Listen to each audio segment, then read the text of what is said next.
Good morning, everyone.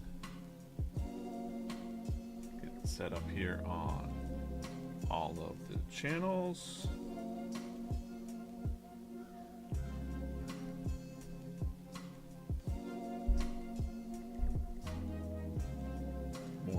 Morning.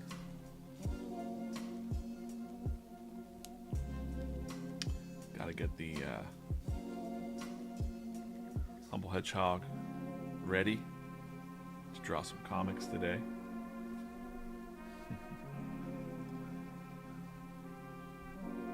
Are you ready?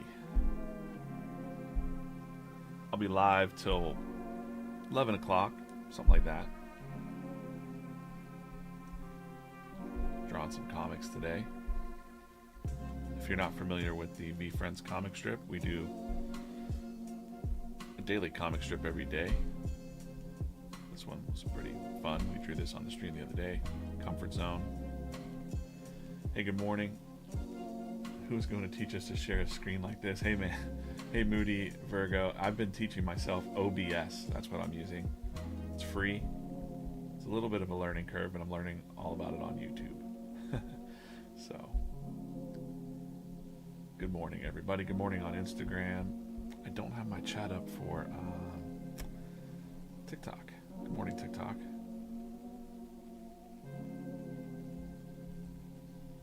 We're live on Instagram, TikTok, Facebook,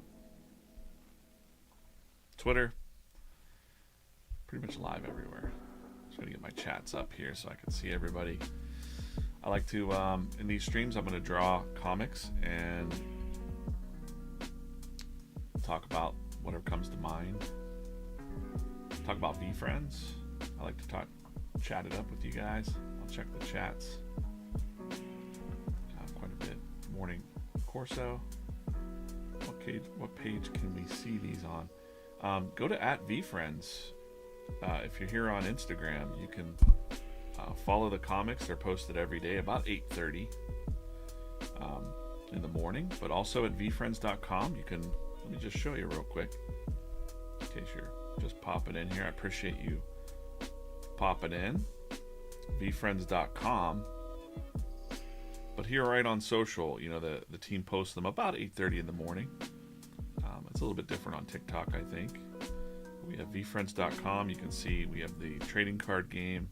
We've got the minis here that you can check out. And then up here in the corner is Comic Corner. So if you click Comic Corner, you can see all of the archives of the comics from January on till now. There's quite a few. It's pretty impressive. It's a daily comic strip, so it comes out 7 days a week. That's what I'm doing right now. So today I'll be working on a comic strip. We'll take a look at some, maybe read through some of the other comics. Gonna get my chats all set up here. Live streaming is very interesting. Anything could happen.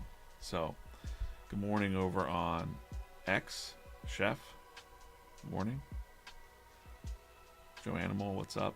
Last time on Twitch, the stream died. I just couldn't do anything about it. I'm going right out of OBS right now. I actually got a new background music stream running through OBS, so that's interesting. Not that anybody really, wants to know the technical side of things, but it's fun. Hey, today we're gonna hang out, make some comics, talk about whatever comes to mind. Stream of consciousness. Morning over on Instagram.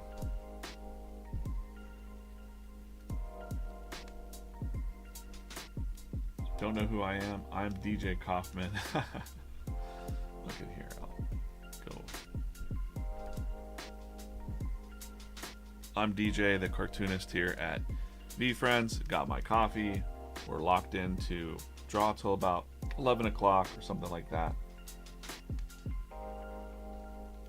I'm the cartoonist here at VeeFriends, daily comic strip artist. Got a couple different views here. You can see people asked when we first started, like, we want to see your hands, what they're doing.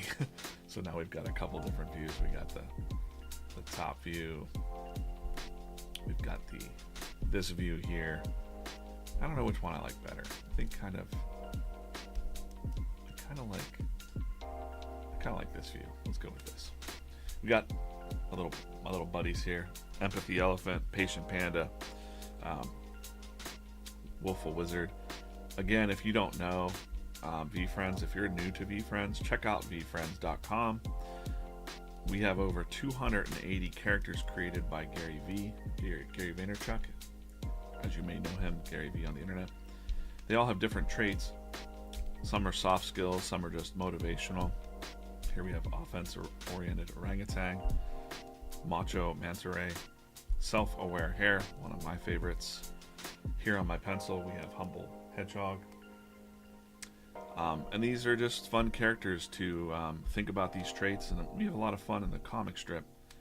This week's comics feature YOLO Yak, and he's been, cruising around helping people decide not to have peanut butter and jelly every day. He also has the sus report. When things are suspect, why are you eating peanut butter and jelly every day? Just got a nice message from somebody that Eric, I think, said observant oyster. That's one of his characters he collects. If you don't know about the digital collectibles, NFTs, digital collectibles, or whatnot. But these are all kind of just kicking off. We're just getting started with some of these characters. We have the Moonbug show coming out later this summer. Got VCon coming up. There's all kinds of cool stuff going on at VeeFriends. So please hang out. And do I ever see Gary at work?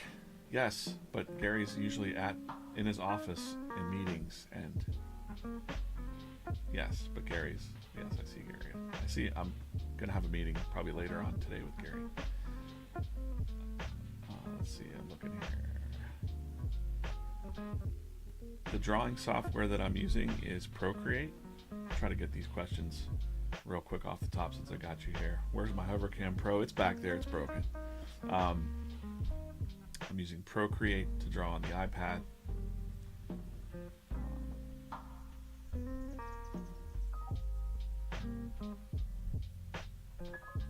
Oh, we're just getting started. All right, cool. So speaking of getting started, I got to get drawing here. So today's comic, or this will be a Sunday comic. I'm not going to reveal the end because it's kind of a fun ending, but we're going to get into it. And this is what I call a rough. So this is like basically just a rough idea, and we're going to flesh this out, kind of start the process, not from scratch, but gonna move this over. Just move this over here. We'll start working on this main comic. But yeah, it's a lot of fun working on these comics, and like I say in every stream, we makes me think about the characters as I'm working on them too. What does YOLO mean to you? Got a lot of people watching right now, so if you have a favorite VeeFriend, drop them in the chat. I love having conversations with you, just kind of going through it. Airwick, was I at VCon last year? Yes, I was at VCon. Not as an official person of VeeFriends or anything. I just was enjoying the show. Lots of great speakers. I met a lot of people that probably either maybe remember me or don't. I don't know. I got into some parties. I probably, just always around. I was at the spec brunch. Yeah. Let's see how high we can climb. That's what this will say. So I'm going to do some of the text here just real quick. This isn't I'll get into some drawing. I just wanted to put that there. He's kind of saying, I don't know, we might fall. But let's get into drawing this bison here. So I'm going to fade out that sketch. That rough just kind of gives me the idea of where the panel is. And I could probably just go straight to inks on the panel. Let's do that.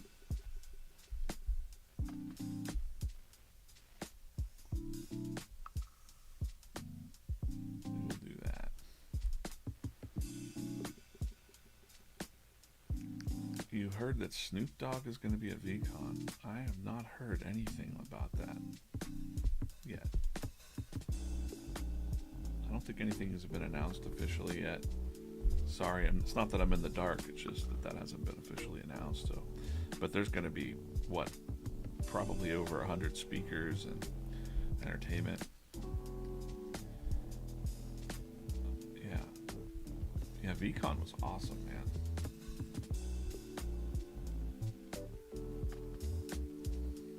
I am Sholey over on Instagram. Any creators want to create, message him. Creating is great. Creating is greatness. That's right. I hope everybody's creating something. Hi, is NFTs dead? We're still waiting for a reward. You know, I got a lot. If you watch these streams, I got a lot of personal opinions about all these things, but no, I don't think NFTs are dead. I think it's just too early. The way I look at NFTs, this is just me speaking here. I'm not speaking on behalf of VeeFriends, but I think NFTs are more of a digital collectible, or it's kind of like your pin. Like I'm a member of the 10 Club. That's Pearl Jam's long time. I'm a huge Pearl Jam fan, by the way. Sometimes you can see it in my background behind me, maybe. There's a Pearl Jam poster right there. One of my favorite posters. I'm a big Pearl Jam fan. I collect that stuff. Love their music. And what did I do? Well, there we go. That's better. And for a while when you collect, anyways, I have a 10 Club number, and I have a pretty early 10 Club number. And it doesn't mean, it used to mean something. It used to mean a lot more than it does now. Just because the band grew so much. Like, you used to get early tickets into shows. I still get access to tickets before anybody else, which is sweet. It's worth that.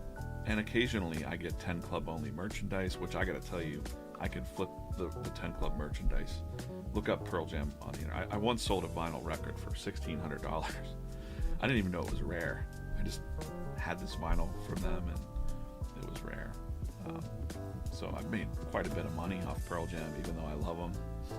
It wasn't about making the money. But as a collector, I'm like, oh wait, if I go to a Pearl Jam show, this is how I look at it. I hope this is kind of helpful to how I view collectibles and stuff. I know now that if I go to a Pearl Jam show and I go and get the poster real fast, I usually buy 2 posters, one to keep and one to flip, because the Pearl Jam posters themselves will pay for my tickets or the trip or whatever, because some of the posters pop off. Like, you can't see it, but there's a Pearl Jam poster back there that's going for $2,000 right now on eBay, and it will sell if I listed it. It's a Pittsburgh 2013 Pittsburgh poster, and anyways, I think when you're a fan of something, and I'm super passionate about Pearl Jam, for years now. Gosh, how long's it been? Forever. We're old men. We're old men now. We're old 90s folks. Put us away. Put us in the old folks home. Anyways, my point about that, being a collector of Pearl Jam, is that, yeah, I can make some money from it, but I'm not just in it just to make the money. I love the music. I love the community. I love everything about it, right?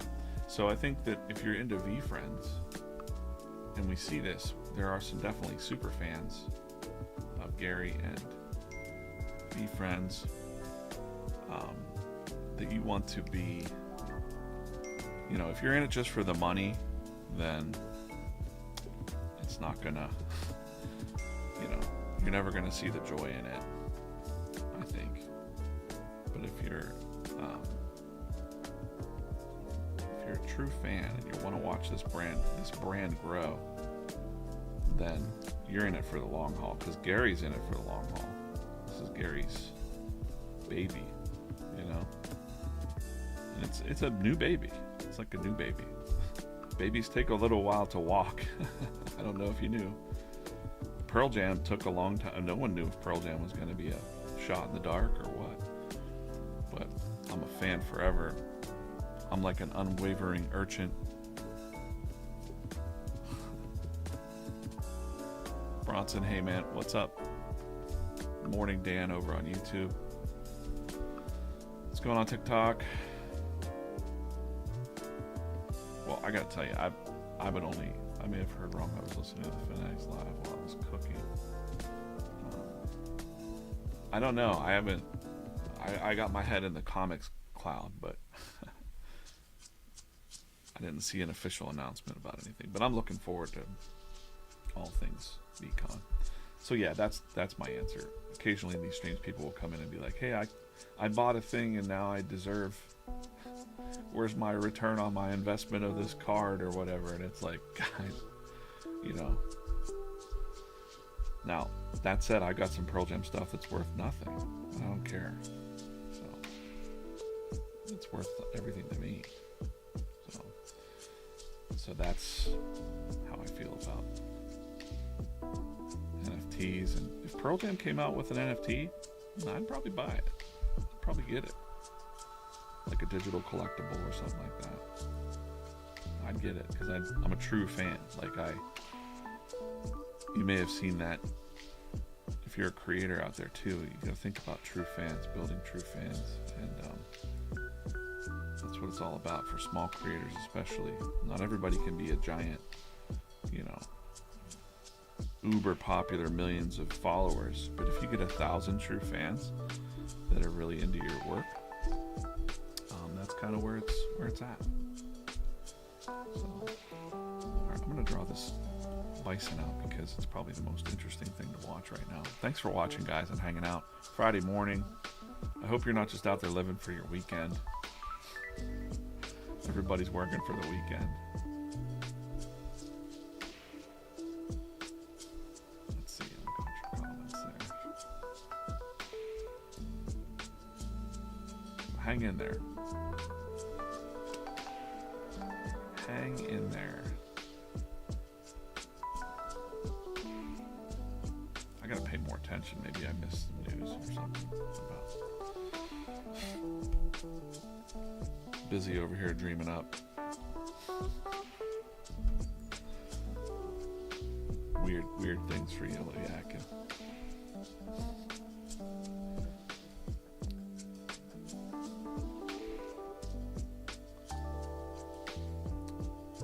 So it's been Yellow Yak week on the VeeFriends comic.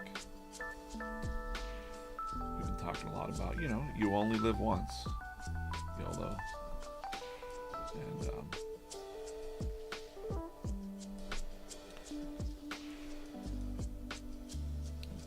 streams this week, I've kind of talked a little bit about my own. If you got a story of your own about like sometime you took a chance or something like that,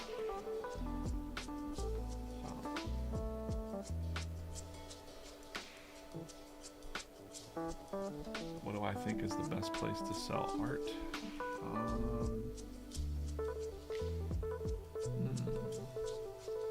I would find a marketplace, to be honest with you, like an online marketplace. But again, like just selling your, if you don't have an audience, then just putting your art up for sale probably is tough. But I'd find a marketplace like Etsy, or I know a lot of people, Etsy, whatever, but Gumroad is another one. So I've sold some things over on Gumroad.com. So this is not an official endorsement of any of these things, by the way. I'm just telling you, as an artist, sell your art on Gumroad, Etsy, you know. Those are good places to start, free, you know. But the thing about Gumroad is that it's discoverable. So if somebody's searching for like flower paintings or something like that, or whatever they're vibing with, they'll find your art pretty well. I sell a lot of my digital brushes over there from years ago, so it's nice passive income. Getting an audience on Instagram is crazy. Well, I can tell you what I think, and I've been on Instagram for years, and I still my personal account only has, I don't know, like 4,000 followers or something. But I don't go all in. Like, I don't go all in. If I were to go all in, I did that on TikTok for a little while, and my advice for creators out there,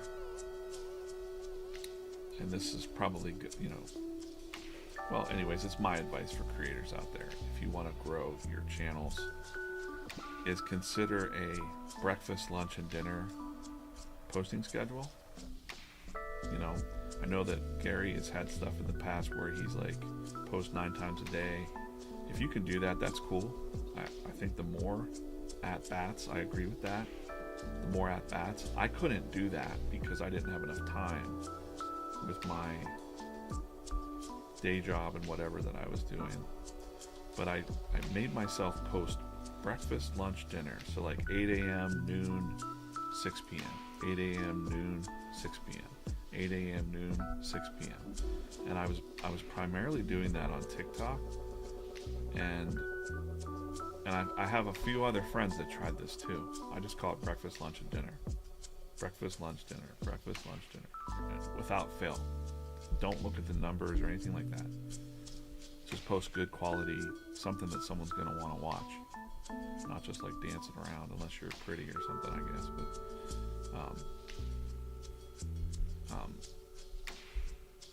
and then one day, a couple months later,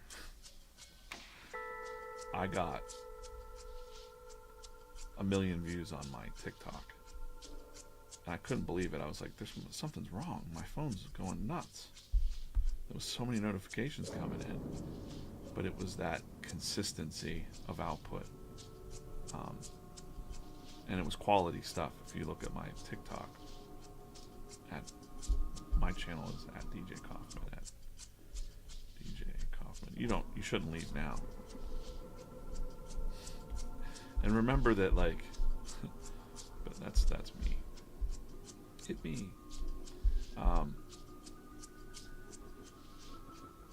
So yeah, I don't want to be. I'm not a full-time. I'm a full-time cartoonist here at VeeFriends, but I've always had a day job of some kind. I wasn't a full-time creator on the internet, really. But I observed these things. I worked with many creators. This looks more like a bull. I don't want that. This horn's too big. This horn's too big. Let's fix this.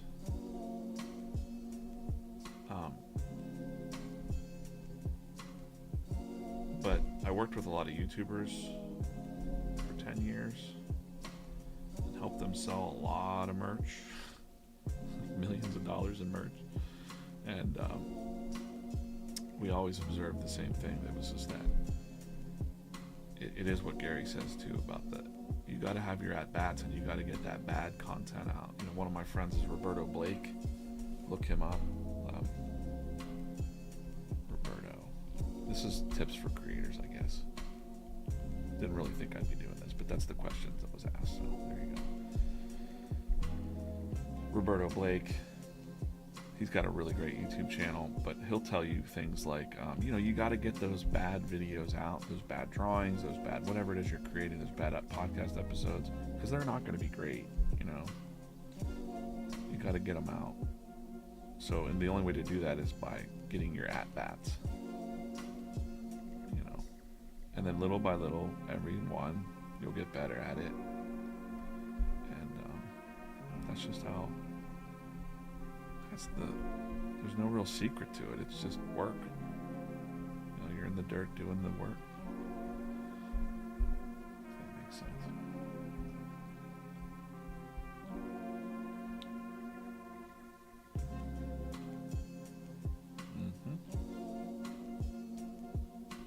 Let me see. Was that in 2020 TikTok views? No. It was probably 2022. 2023. I'm pretty consistent on this stuff. It'll still work. today. Trust me. You just got to be consistent. Breakfast, lunch, dinner. Don't think about it as morning, noon, night in your own mind. Like, don't say like, this is the morning post, because remember, the things are getting served all over the time, I'll give you an example. I made a short on YouTube called Procreate for Noobs. And it did okay. It did really good on TikTok. But over on YouTube, it just sat. It didn't do much. And then now I go to my stats and I see that I had a couple other videos lift off. And it found the Procreate short. And now it's like one of my top referrers is that Procreate video. So that would be a signal to me, if you chase these signals, which I don't want to do. I don't want to chase the signals really, but it's telling me that a lot of people are looking at my content for Procreate tips, right? But I'm not really in the business of, do I want to be that? So that's something that a lot of my creator friends fell into, where they just chase that. They chase what works, and then they find themselves big, and they're like, wow, I've got 1 million, I've got a few 100,000 followers, but I really hate this topic. So they don't want to become the review guy or girl, and then they're just miserable, right? It's wah, I made it on social media, right? But they're unhappy. So it's not always about the success on social, It took a long time. And then read Gary's new book too. I haven't read it, but I'm gonna assume that there's a lot of stuff in there about live streaming. Dog Mama, I very well could have misheard. Okay, let me see. The social media algorithm doesn't like that many posts, but the 3 posts are hits. Yeah, it's really interesting talking about things like algorithms, and the first person I heard talk about that, what I'm about to say, and then I heard Gary say something very similar, was Jimmy, Mr. Beast. At Vid Summit, he said pretty much that the algorithm is you, and that came from Todd Beaupre. He's the engineer at YouTube. So one of the interesting things about going to those shows is actually being able to talk to engineers and say, how's this really working? And there's really no there's some proprietary information that they can't get. I can ink that.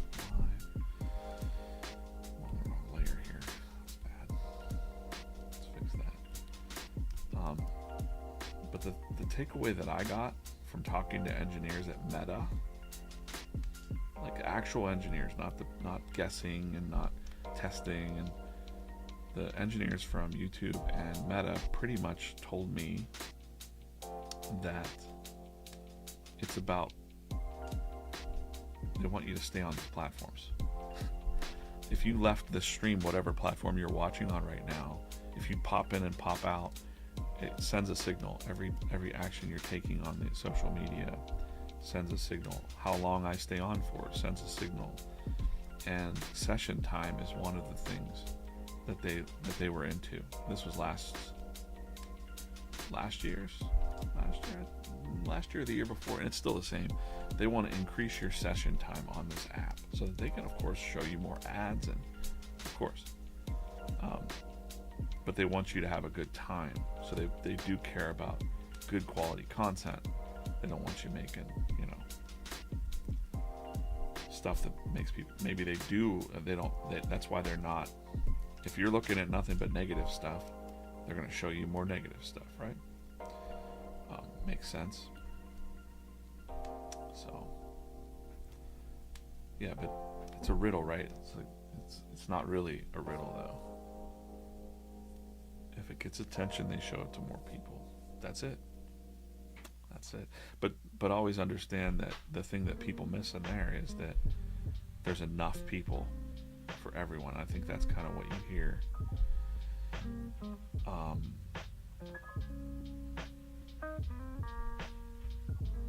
Gary saying about, I'm trying to remember exactly how he said it. I'm going to paraphrase. The algorithm's you, so there's plenty of good stuff out there to see too. But if you're looking at the bad stuff, you're going to see more bad stuff. It's a reflection, it's a mirror. So I try to be pretty mindful now of the things that I follow and the stuff that I'm starting to get into, because it's quick. These algorithms, the For You page and thing changes like that now. It's super fast, and it's going to get even crazier to the fact where it's like reading your mind, which it's already kind of doing that to a certain extent, I think. We go, wow, we were just talking about that. I was just thinking that. It's because there's a science to it. You know, it's not even necessarily that they're listening to you or anything like that. It's just that it could feel that way. They probably are listening, but okay. Bronson over on, as far as selling your art, Bronson over on YouTube said, selling and creating awareness around art, TikTok Live. And yeah, I know, I can't remember the guy's name. He draws people's names. He just puts on a live stream and draws their names and then sells the final things over on a Shopify page. Pretty fun. It's pretty fun.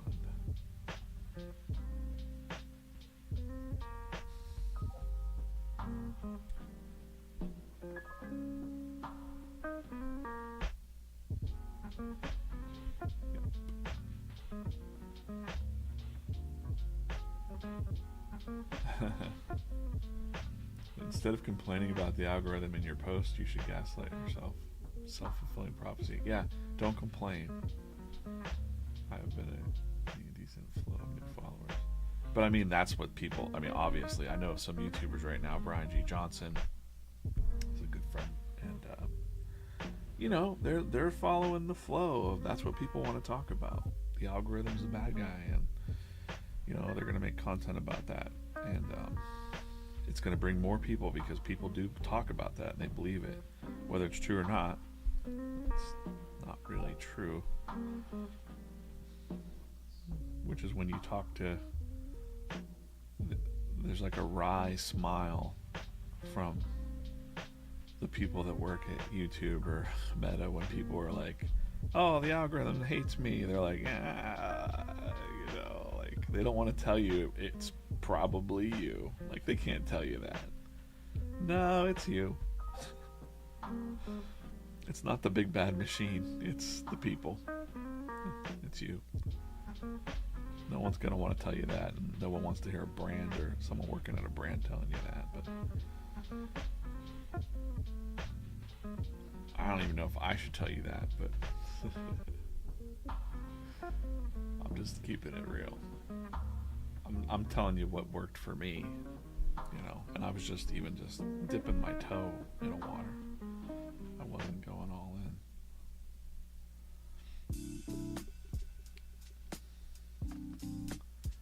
Here we just gotta get like a little kid. I think I'm gonna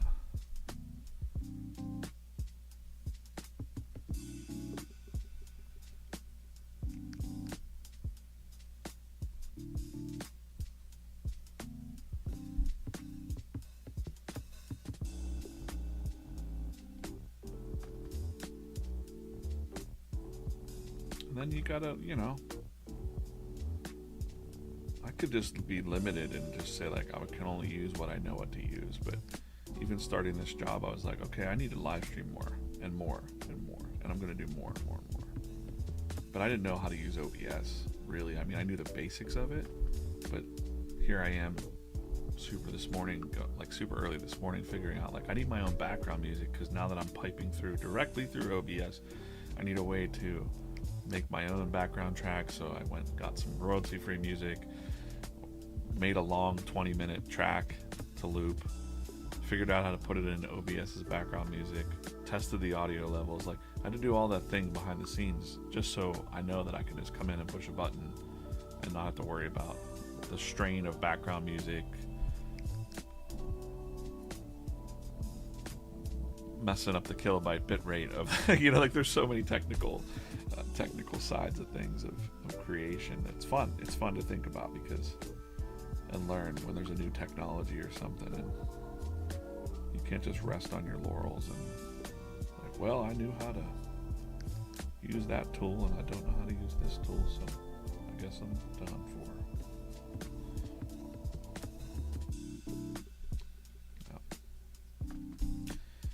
Curious, anybody out there want to have a chat while we're drawing here? Thanks, Moody. Said I have a great voice I could paint while listening to you. I'm getting used to people saying that now. I used to hate my voice. When you're a kid and you listen to your own voice for years and years, I'd like hear myself and be like, that's not what I sound like in my own mind. But talking about voices and bad negative self-talk, like I had a coworker when I started making reels for the first time for myself. I didn't know, I just put the camera on and wanted to record what I was thinking, and I got wind of that the girl was making fun of my voice. Like, can you listen to his voice? Like, oh, and it made me feel bad. It made me feel like, damn, I was right. My voice sucks.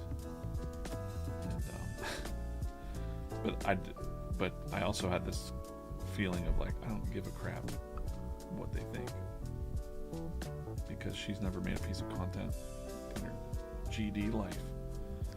And there are people out there that are saying like, this is good. So I appreciate when you say that. It makes me feel like, I was right. I'm glad I stuck with it.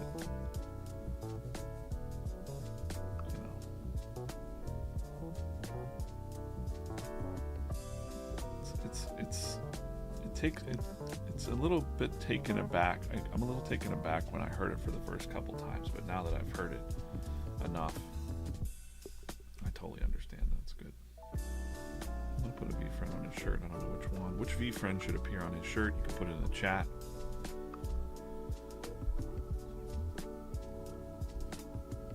Bronson, it's a very common phenomenon with humans that they don't like the way that they sound. Like when you're singing in the shower and you think you're like a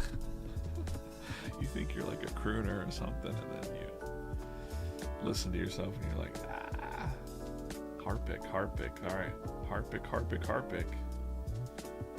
I asked which character should be on his shirt. People said Harpic. All right, I'm gonna have to do it. Harpic. Thought wrong. I see you won that card the other night on the top stream, 2-minute stream. What do I do for VeeFriends? Let's sit around and talk. No, I draw this daily comic strip for VeeFriends. So it's beyond this, also some working on some story, character development stuff. I can't, developing the characters out. That's what I do. It's fun. I get to do the fun work. Moody asked that on Instagram. What's my name? DJ. I'm the DJC in the comic. DJ Coffman.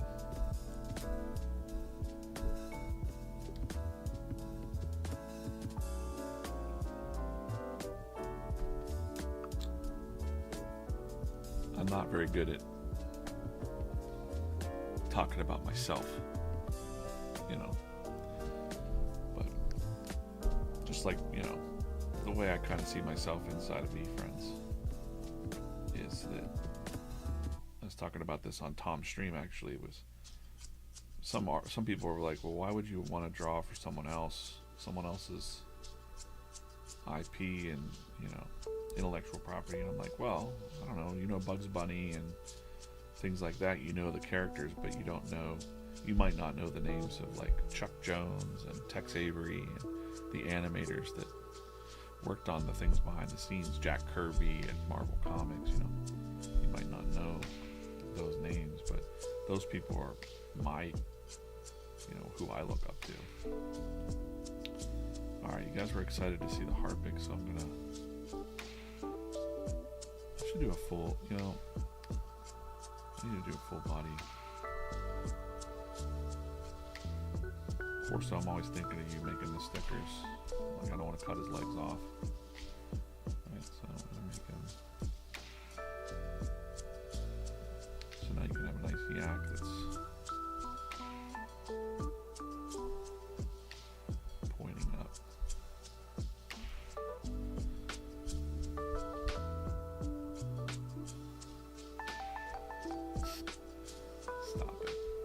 Stop it, Hammer Time. Stop It's Hammer Time says you can call him a legend. You can call him a legend. Yeah.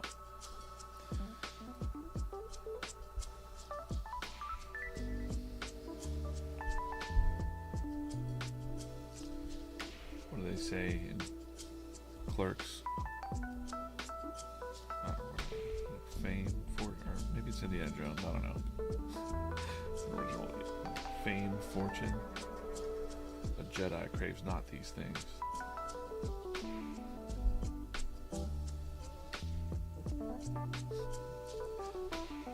It's definitely escaping exactly where that quote's from, but I think it was Kevin Smith.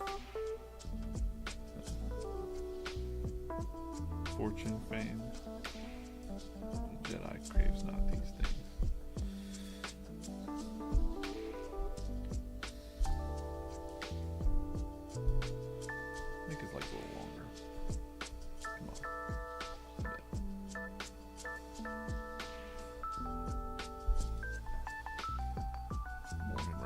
Over on TikTok, what's up?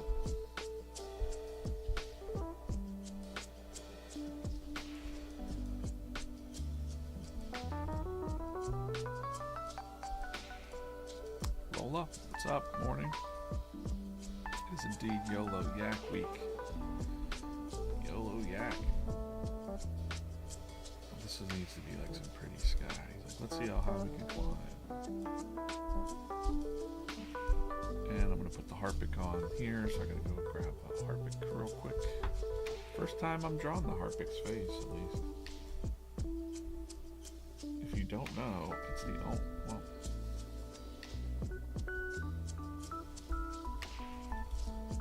only character. Well, let's just go. I'll just show you right on the stream. How about that? What am I doing here? Harpic. He's in the H's.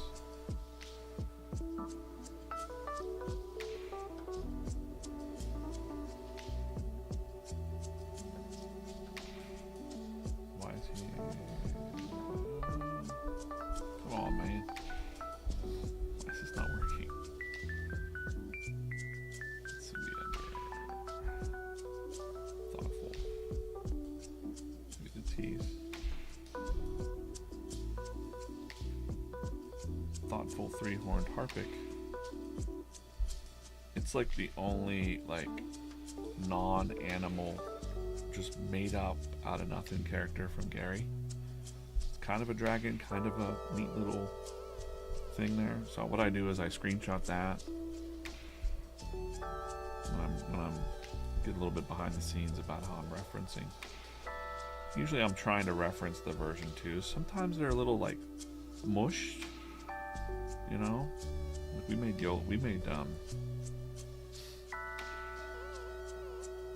OG Ox into like a human-sized thing. So a Viz ref here. Let's insert photos. We'll just grab this and put that in there. And now you can see like I have like a whole bunch. If I want a quick reference to Harpic, I mean, I'm just doing this for fun, really, putting him on the shirt. But his face is fun. I like to interact with you guys, so reminds me of Peach Dragon. Yeah, that's a throwback. So let's just draw the Harpic separate over here. Not the first time. This is one of the first times that people just call it out and draw the Harpic. So I'm going to draw just his head. Head shape right here.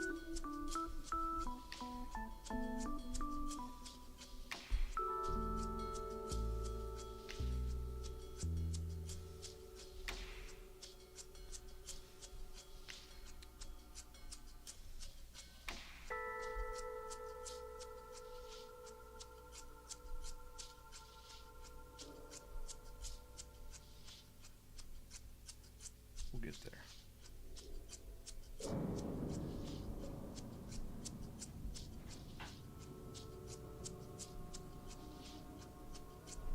We have his mouth open over here. Kind of what I like to see.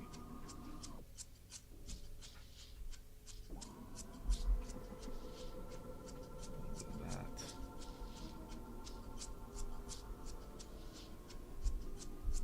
He's got some like ear shape coming out. Whoop.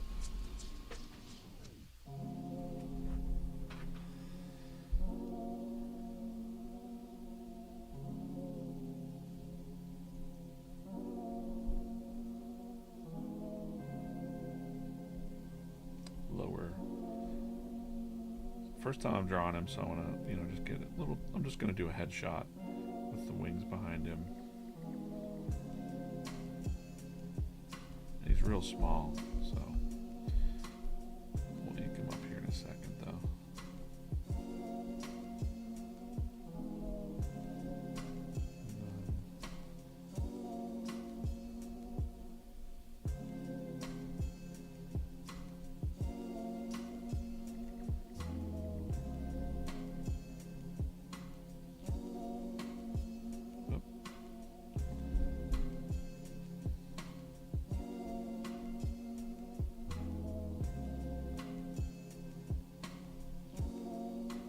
Very light because I'm going to ink it.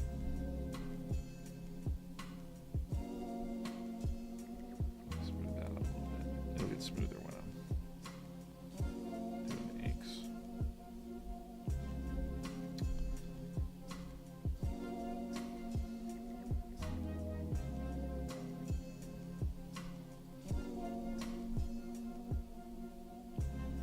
One, two, three, four. So it's actually like 1, 2, 3 stripes. So 1, 2, 3 stripes. 2. Okay. I'm just gonna go ahead and make this into like a little tiny mini graphic for his shirt. Let's do that. Let's see.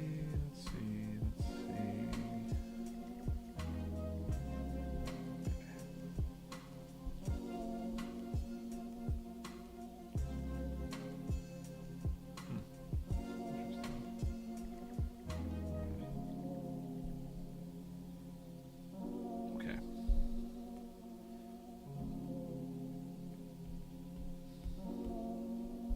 No, that's black. Why am I not?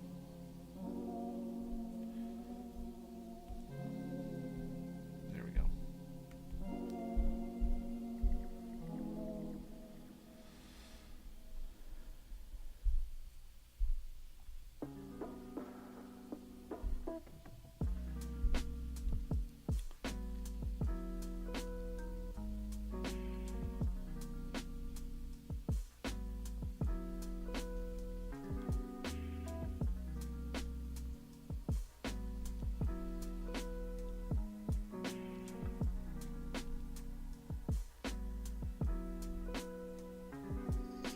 It's fun to take a little bit more care when I've never drawn. Even though this is just going to be on this kid's t-shirt, I kind of want to make sure that it's looking good.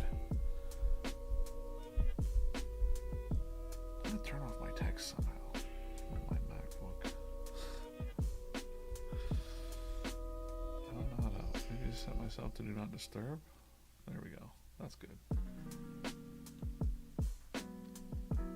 Not that I'm trying to ignore anybody, you know, it's just busy. I'm busy drawing comics with you here. We can get back to the other stuff in a minute. That was actually a friend messaging back because I sent him the interview with Pearl Jam from Zane Lowe's interview with Pearl Jam was really good.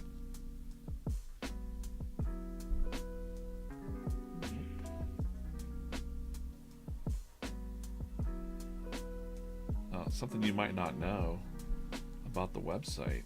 Let's go back to this page here, Thoughtful 3 Horned Harpic. There's actually a video of Gary drawing the very first character of every single one. So like, click that. It's like a little speed.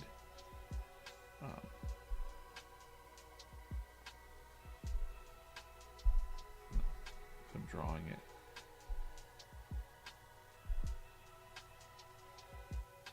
They recorded him drawing every single one, so he just made it right up out of the fly. No like rough sketching or anything like that. And so from this original concept, that's kind of neat that he wrote that. That's fun.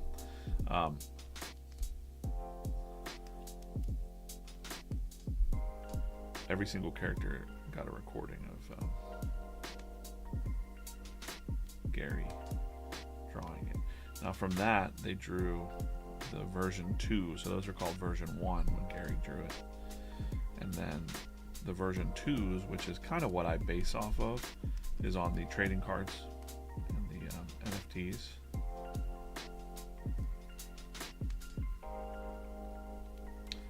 And now, you know, they're evolving into these comic strips and cartoons that you'll see soon.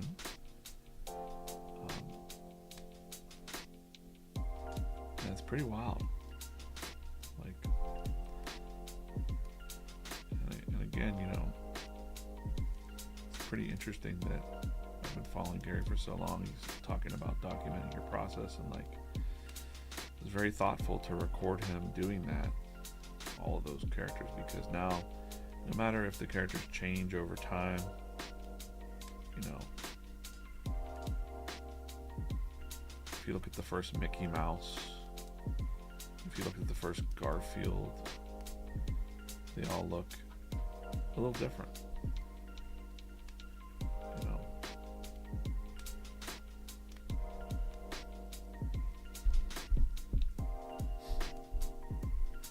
I want to squish his eyes together a little bit better. I think. Feels like he needs like less human eyes and more like. Could fix that without redrawing it too much.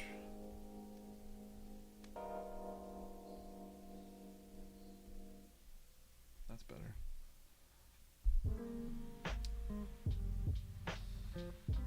The fun thing is that characters, you know, I believe the characters live in your imagination. So these have been stuck in Gary's head for a long time. Whether he's been thinking about it in passing for years, you know, that kind of stuff. So it's interesting to see them come to life. That's an interesting quote that I like to hear from people. Is like, it's fun to watch these things come to life, and it's fun for me to be a part of it in some way. So we have the 3 lines. I can color those, make those blue. I understand. Now we can move this over to the boy's shirt. I may actually make a copy of this head on its own layer. Copy and paste. I'm just going to put this head over on another layer and just save it. Turn it off.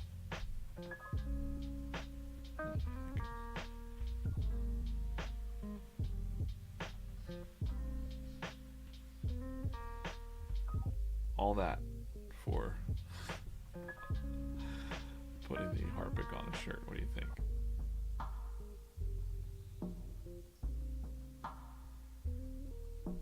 Do I have characters I'm not allowed to draw? Gary wants to keep the storyline on them. I don't really feel like there's characters I'm not allowed to draw that I know of. It's pretty free reign, but I mean, there's some guidelines for sure, but it's pretty, all of it's, I don't make any moves unless I think about the character and like talk, see through our notes and things. For the most part, some of it is the instruction is go nuts, which sweet. Okay, cool. Back to penciling now.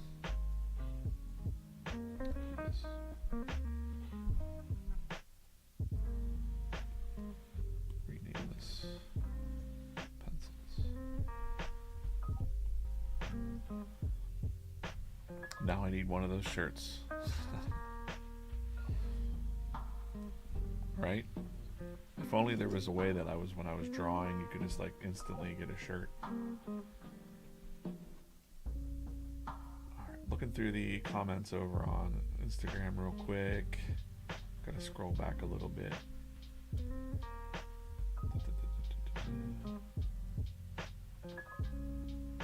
Do you have to use an app on a laptop to share your screen like this? So I'm using OBS. OBS on the laptop. It's free. OBS. And I'm on a MacBook. So then I pipe all the things connect into OBS. It's like a little free production studio, pretty much.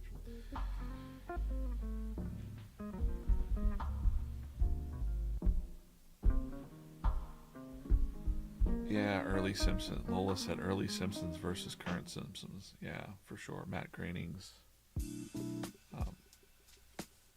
Hey, thanks for watching Thought Wrong.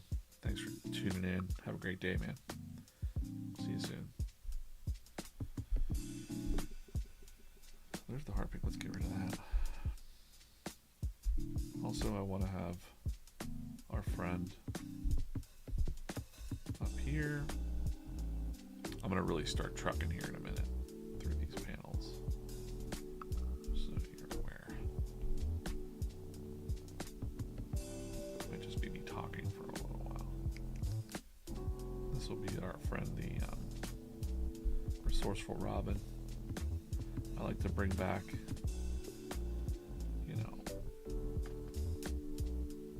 characters that I've drawn in the other strips. I don't want to just draw them once and then forget about them. We had Resourceful Robin in the tree on the Easter Sunday strip, so she's just up here chilling.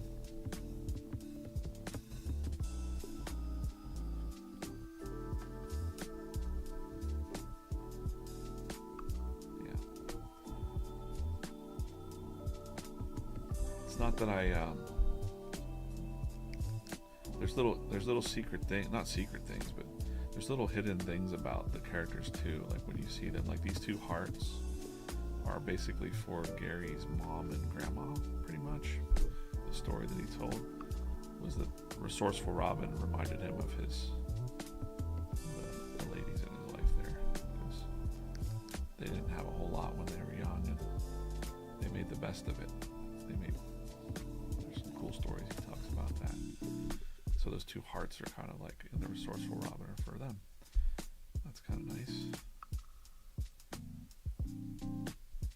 Maybe you have someone like that in your life, or maybe you're resourceful like that.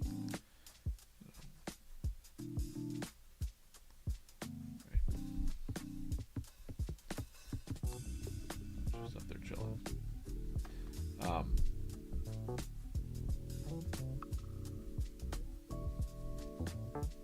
Some hearts there. Why not? Because it's just having a lovely day. Alright. Also, I think when I drew the Easter strip, there wasn't leaves on the trees, so now we can put some leaves on the trees.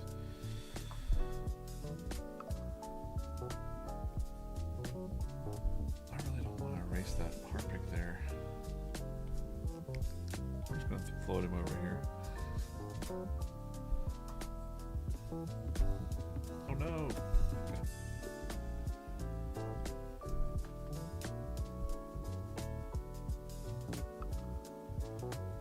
Yeah, it's resourceful Robin there.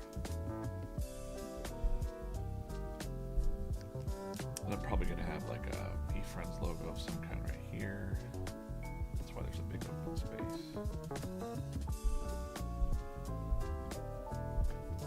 I'm going to change this position of this lettering somewhere like maybe right here.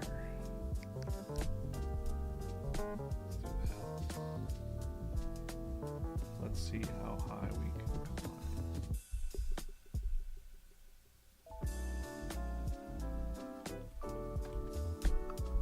We'll get to talking about this more now too. So I'm going for about an hour. Spent a lot of time on the heartbeat, but it's cool to sit and talk with you guys for a bit. Appreciate you hanging out. Liking the comic over on Instagram too. If you're on Instagram, check out our comics on Instagram. We post about 8:30 every day, something like that. Give them a like, look through them, comment. It's one of the best ways that you can support the comics. Like, you don't have to, we appreciate you buying things, but I've had some other people say, I wish I could afford to, support. And it's like, you can support us just by sharing the comics or commenting or just following along. It gives us some energy, and it helps us build the social profiles. It helps us build the brand. You're a big part of that out there. So definitely, Yak's tail's way too long. This is bothering me.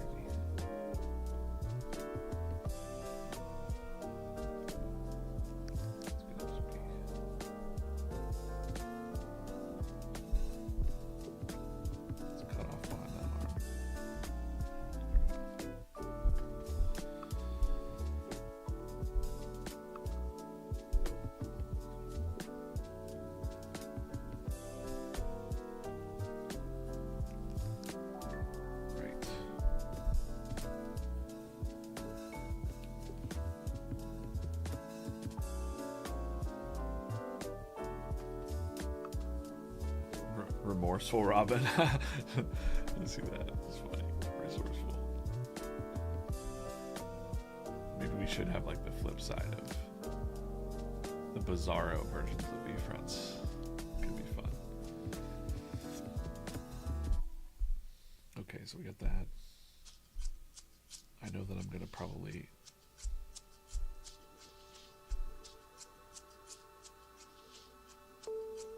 let's just ink this first panel up. Let's do it. Because I could keep going and pencil the rest out, but might not be too interesting to watch. So I'm just gonna set the tone for the rest of the page here.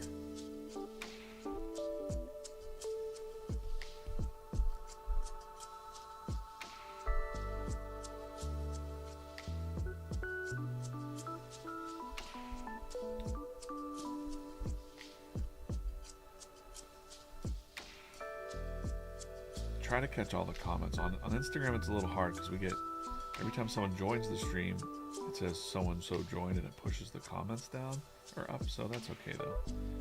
Morning from Australia, Blue Label. Good morning, good morning. I got a friend that lives in Australia. I don't know what part of Australia he lives in, but it's John Wingert. His name is 2020. He officially changed his name to 2020. He's kind of like a guru dude from my small town. Alright, let's go ahead and freehand some of this tree.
park this strip was kind of inspired by.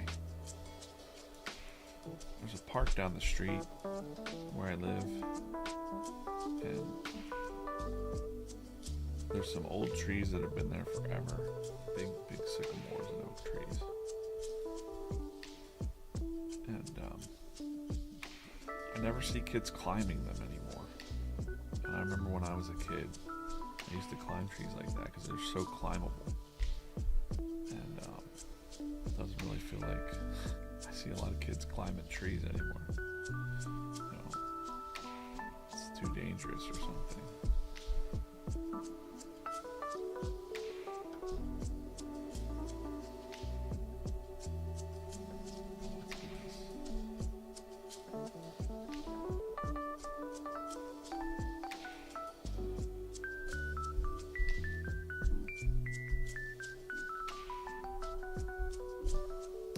Partially inspired by that, but the trees are crazy like that. They got so many branches, and like they're old. I'm like, I wonder how long those trees will be there for. How long they've been there. They're looking a little decrepit, but you know.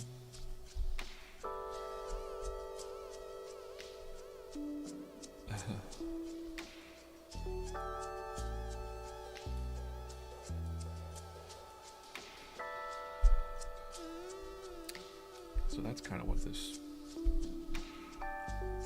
strip will be about. This is the Sunday strip, so you'll be able to finish it up. I don't need to do a whole lot of lines because I can do the coloring with the brown. I should probably just make sure I close my lines a little bit.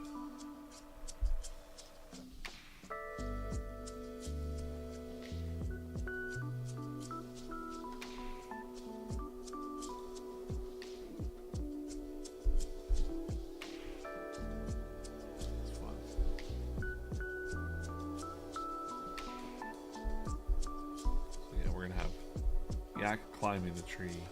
He gets way to the tippy top of it. He's swaying back and forth. I don't know if anybody's ever done that on this stream, but if you get to the top of a tree where you can barely climb any further, you can kind of sway with it. It's an interesting feeling.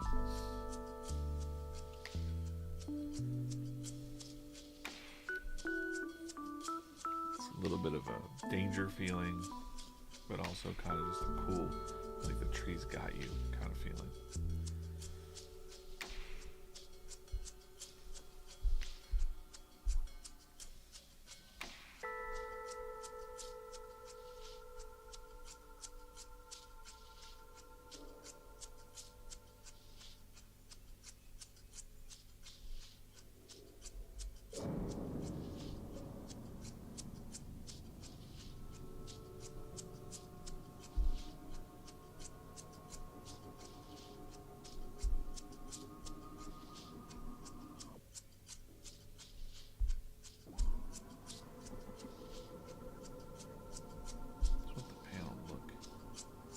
Interesting. A couple different shades of green. Make sure those are closed. When I say that, I mean like I'm making sure the lines are closed so that I can fill in the colors real easy. Maybe like give it a couple.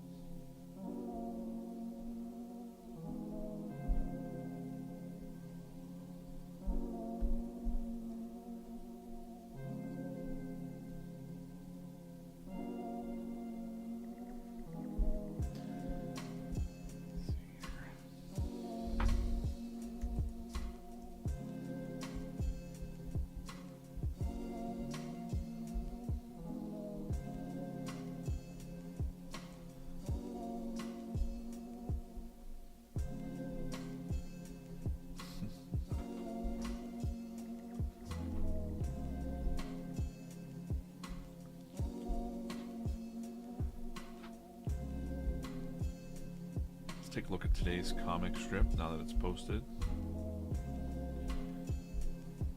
We have what's this look like on my stream? got opening panel. Boop. Like the lady's gonna. She's like, am I dead? Also, I just want to point out there's a little hand here, like this little. And he's like, "Oops, my bad. I was trying to plug in my phone and." YOLO Yak, I should have listened to you. She's kind of panicked. I like that I gave her purple eyes, I just want to say. I have so many regrets. He says, I hear that a lot. You know, you can still pursue your dreams as long as you breathe. And she's like, no, my regret is I should have dated Carl 58 years ago. Juice Box is like, hey, I never thought I was good enough. I was like maybe good enough, pretty enough, whatever. And then Yak's like, good thing you're only here for a tune-up. So good news, everybody, she's not going to die. There's a million Carls out there that would love to hear from a beautiful lady like you. It's just like a nice little, touching comic today. Touching one.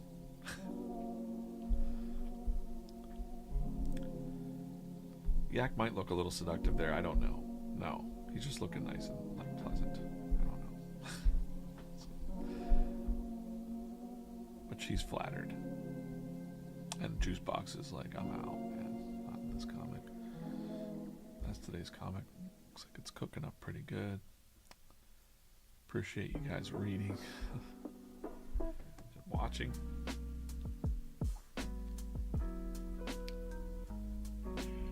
I'm looking at the comments from today's comic. It's official, YOLO Yak is my favorite character, and I dig what he did with the Juice Box.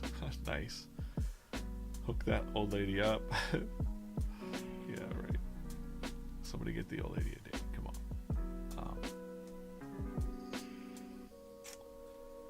Oh, good comments today, guys. Thank you.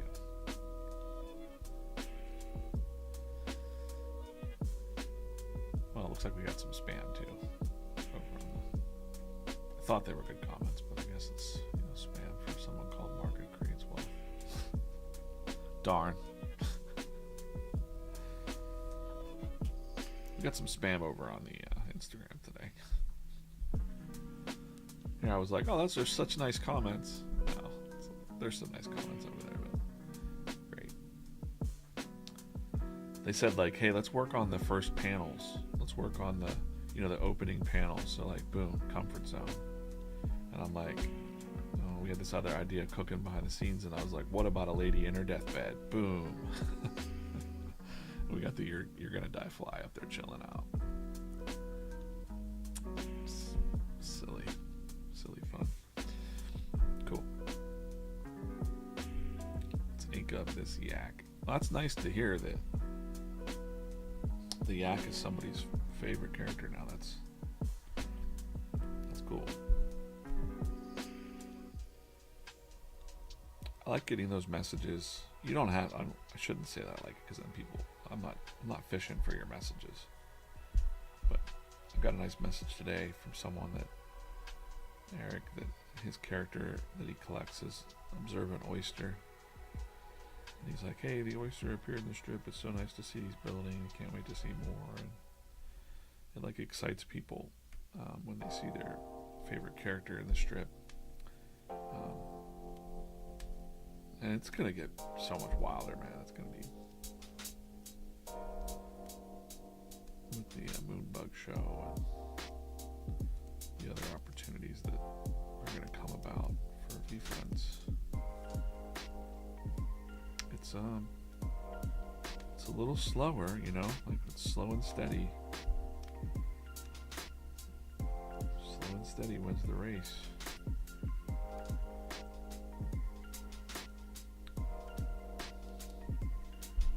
We talk about patience. We got our patient panda here. He's always kind of nearby. I think I probably relate to patient panda and humble hedgehog the most, I think. That's kind of how this is the way that I feel most of the time. I'm patient when I feel myself getting impatient, I can kind of just recenter myself and be like, things take time. I know this because I've experienced that. Can't rush a recipe,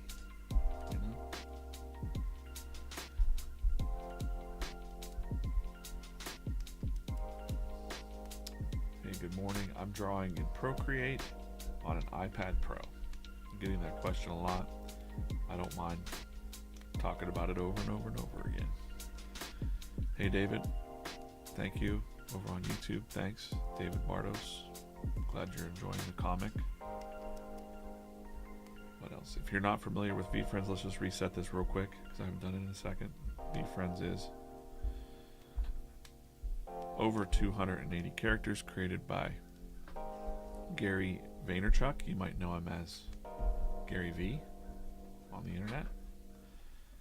All the characters had different traits like To the Moon Meerkat, Positive Porcupine, Dedicated Dragonfly. That hat just sold out yesterday, by the way. Hungry Hammerhead, Accountable Anteater. There's over 280 of these characters. You can go on the website. You can click the All Characters tab here. You can go in there in alphabetical order. Pick a character that you're vibing with. Say it's Ambitious Angel here. You can click her. Read a little bit about her. There's also the comic corner that shows you the different comics that she's appeared in. But also there's apparel of each character.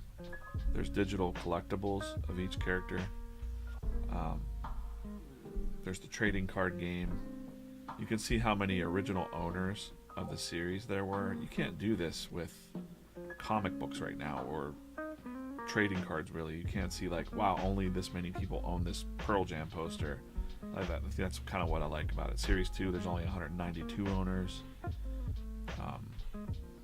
You can buy these different poses and things. It's really cool. And then of course, my corner is the comic corner up here in the top corner.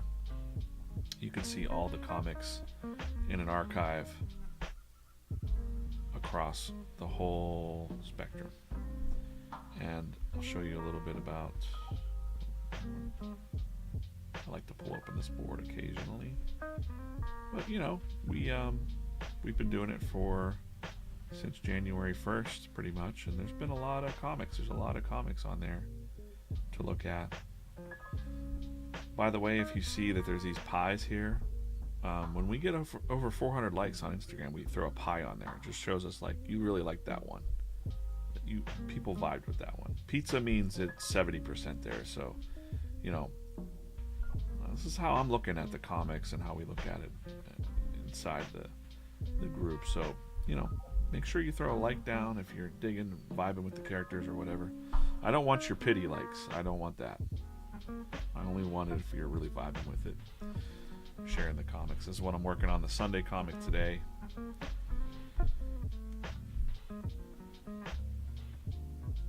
I don't want your pity comments or pity likes. I want you to keep it authentic.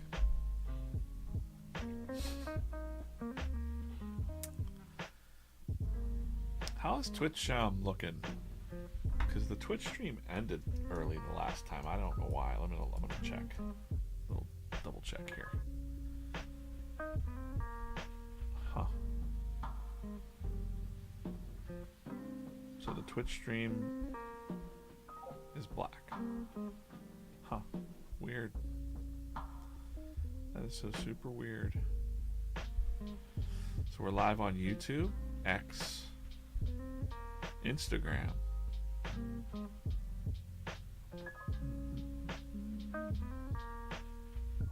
Something about the Twitch stream fails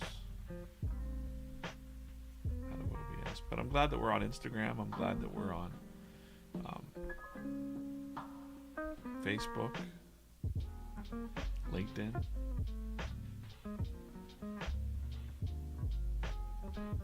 I believe the stream is live on LinkedIn as well. Yep. Hey, LinkedIn, what's up?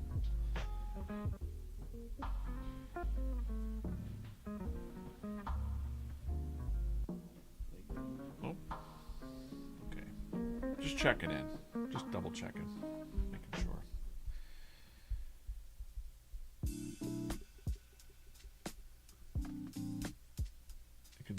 be challenging to keep all these things up and running and draw a comic strip at the same time. So, but you know, doing a pretty good job. I like to keep the chats up and keep me company, keep me locked in.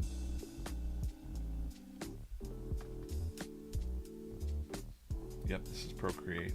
Procreate's wonderful. What's up? What's up today? Today in Space podcast. What's up?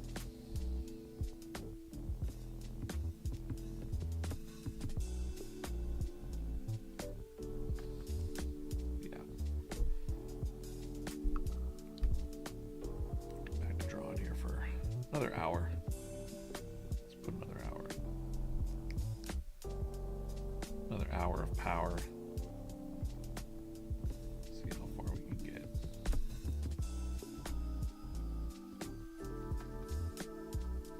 Yeah, it's been a fun week, YOLO Yak. You know, getting you out of your comfort zone. Thinking about times that I was in my comfort zone and broke out.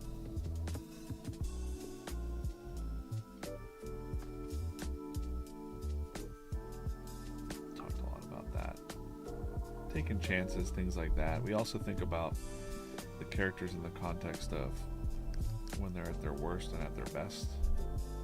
So like when I think of YOLO Yak here, at his best, he's encouraging you to do your to fill your bucket list and whatever. Maybe at his worst, he's so intense that he doesn't realize that he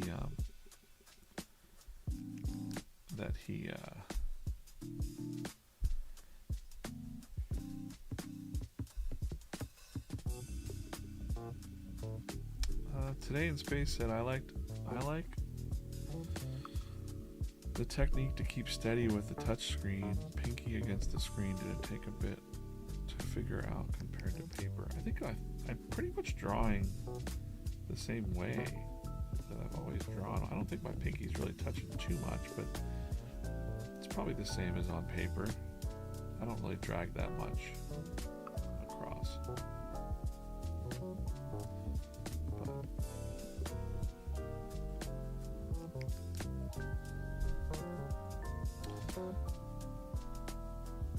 If you're new to VeeFriends and you're listening, just let me know. Pop it in the chat and say like, I've never seen this before and I'm new. Let me know. And curious. And if you know of VeeFriends, I want to know what you like about VeeFriends. Like, what is it that you dig? What's the vibe that you like? Why VeeFriends? You know? I like to talk about those things while we're hanging out. I definitely feel like today's in space as far as drawing on screens. You know, I've been doing it since 2006 in one capacity or another. Maybe a little bit before that, I had a Wacom tablet. But I went full digital for the most part 2006, 2007. So I've gotten a little bit used to it, but at first I could only do like the coloring and the inking a little bit. I didn't have much confidence in the penciling part. But yeah.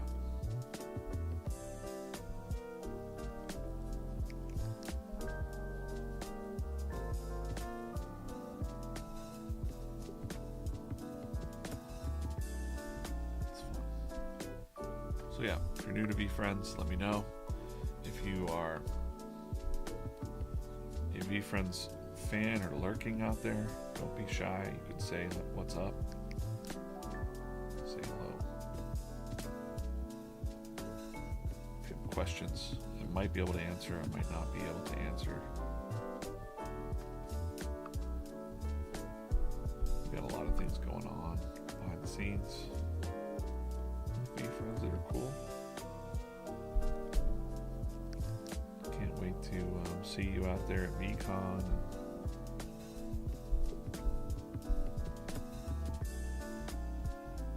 going to VCon, let me know.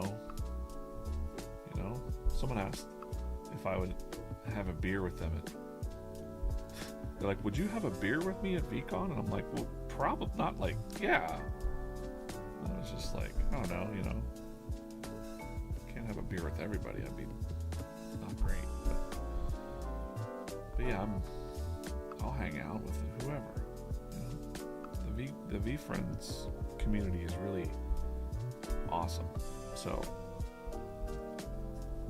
you know, might be hard to talk to everybody at some point, but please, you know, don't be shy. You can talk to us anytime, and we try to be accessible to you. So if you're new to VeeFriends, let me know. If you have a favorite VeeFriend, let me know that too. And I'm always curious. I get a lot of learnings from talking to you on the streams about.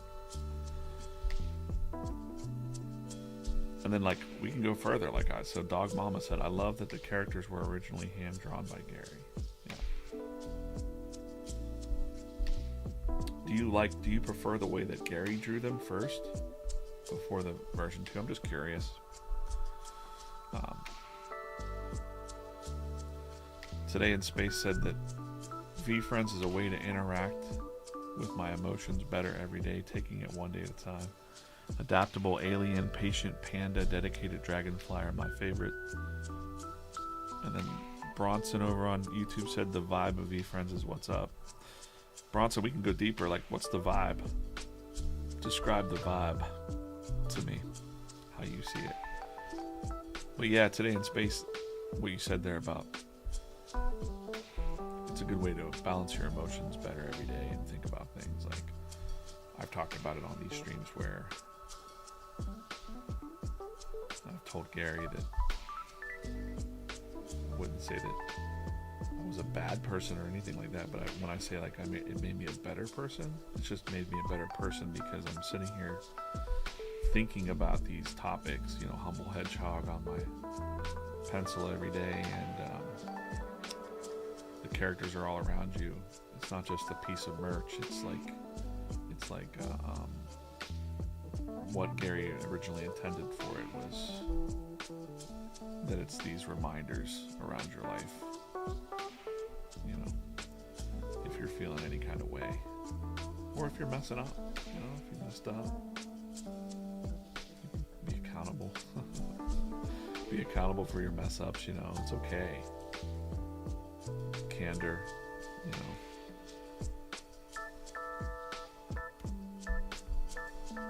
Kind candor,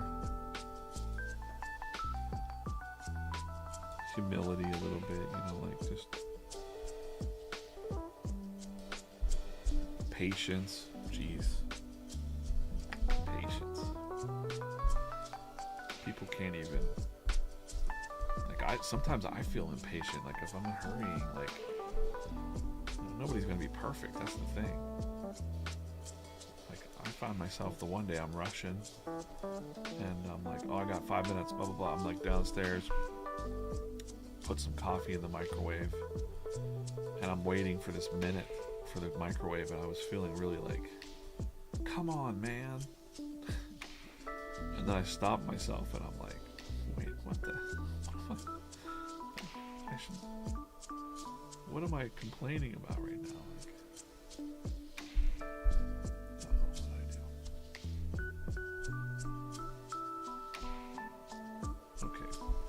Accidentally started inking this bird on the wrong layer. We can fix that right now.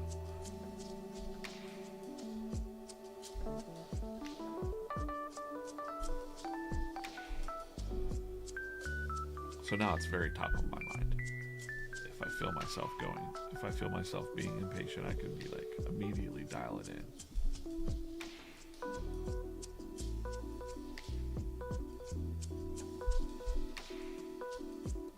Not get stirred up about things, you know, too. Like, that's one of the big things the past couple of years has taught me, is that people get so stirred up about things online or politics or life or drama, and like it doesn't really, and stoicism too, you know. So I read a lot of stoicism, and you know, the things that you can control. You know, you gotta think about that.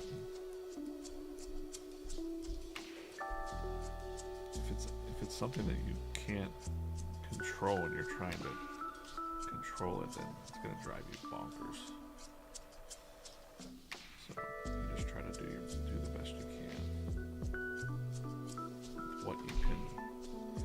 You know, in business we say like the levers you can pull. Like, what are the levers that you can pull to help?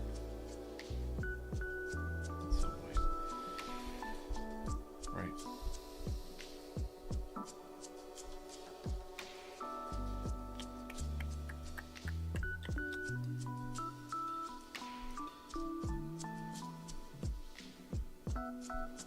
Scroll back through here real quick to see comments. Doc Mama prefers the cartoon style ones.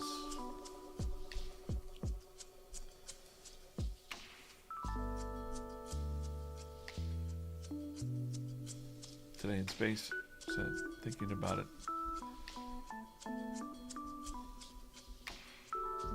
Thinking about it in many characters instead of just you makes it easier to understand.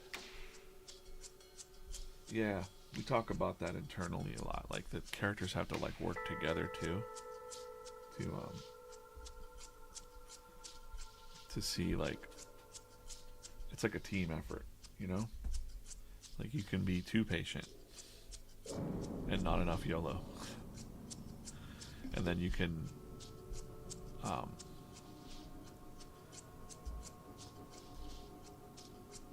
Zen Lotus said the vibe of VeeFriends is like old school Saturday mornings, cereal bowl in hand, feeling excited about cartoons again.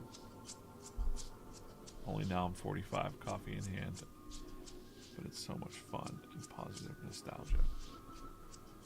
Yep. Love that. Speaking of coffee, cheers. Got a refill today.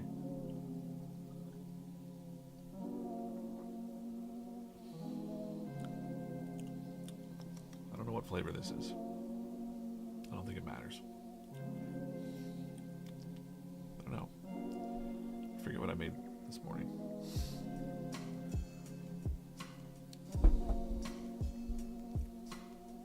Might be a fresh pot of some kind. Let's go back to that view.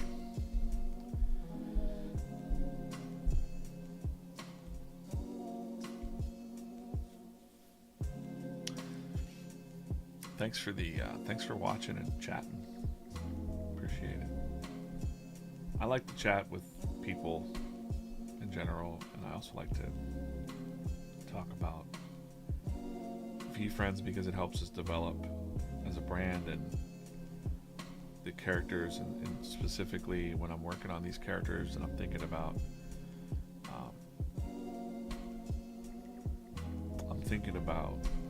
the traits. I'm thinking about, you know,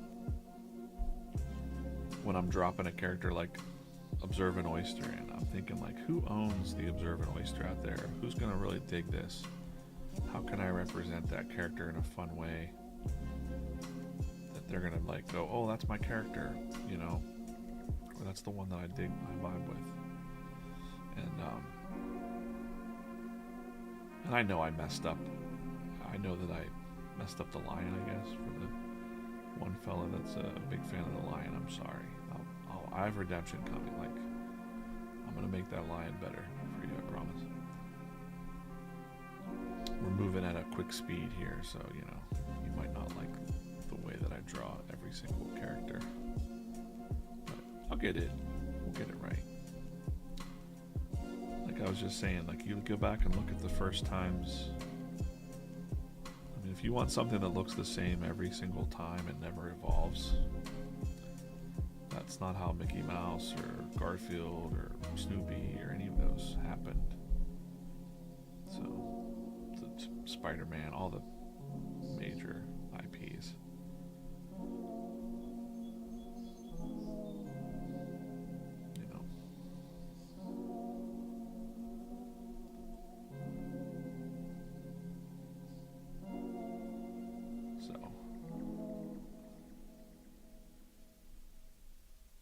definitely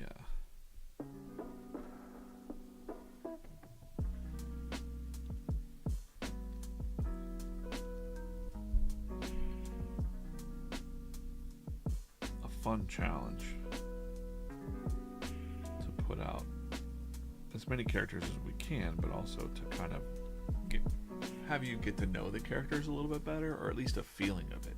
You can't do much in an animation or a comic strip. It takes time to really kind of see them again and again and again and like get to know them a little bit. It's more than just a one image thing, like be kind to each other, like cool, that's a good thing, but what's the background, like where do they come from, like what, that you want to learn about that over time. No one knows where Big Bird came from. He's just a big bird that lived on Sesame Street, but you knew his personality. I don't think they ever did like or Oscar the Grouch. He was living in a garbage can, and he was cranky but lovable. Where the heck did the Cookie Monster come from? We're talking like Sesame Street right now. Like, what the hell is the Cookie Monster? Like, why are little kids hanging out with monsters? That's what I want to know. I would have been that little kid. I would have been hanging out with monsters. Cute monsters.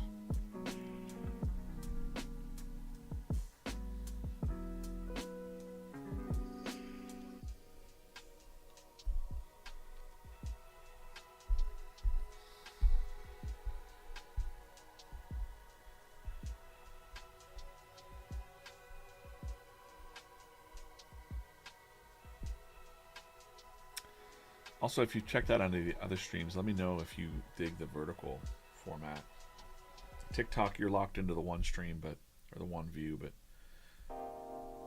the rest I show my hands a little bit, a little face, because people obviously like to know that there's a human being speaking here. But let me know if you like the vertical stream more than the widescreen stream, like the full screen stream, I guess. I finally got this to work properly through OBS, and learned my own background music thing. So I'll probably change those tracks up. I gotta find like royalty-free music so we don't get slammed. Got some royalty-free music just on loop. Some chill tunes. Hopefully the music isn't too loud. Today on Space Is It, I just followed some like instructions on YouTube. It's like, oh, make sure your levels are this. I even turned it down a little bit more because I didn't want it to be overpowering. But learning as I go, you gotta be, if you're a creator out there, you gotta test and don't be afraid to it's not gonna be perfect, that's something.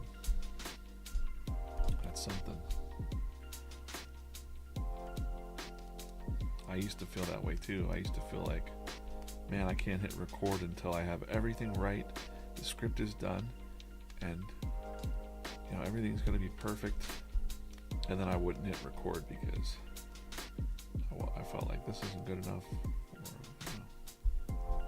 or whatnot.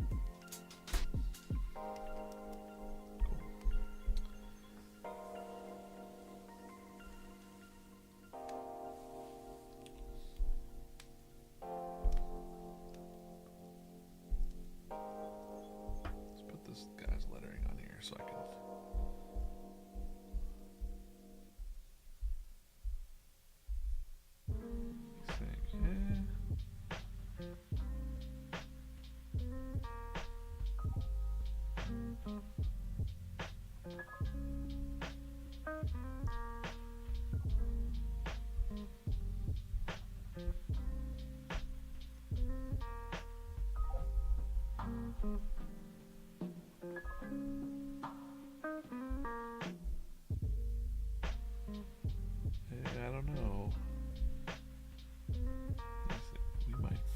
I don't do a lot of the writing on the streams just because you'll hear me like speaking out I speak out the dialogue a lot. I don't know if people would like seeing that or not.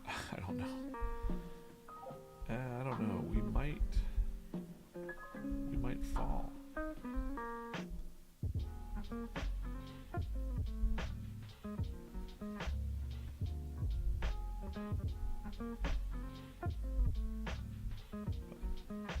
Some people have asked to see the full process, so this is part of the process, figuring out the spacing of the lettering, figuring out the final script.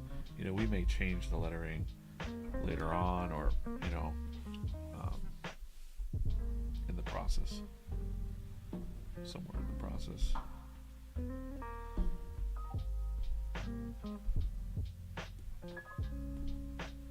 Just want to get this first panel all up. Okay. To keep the balloons on their own layer.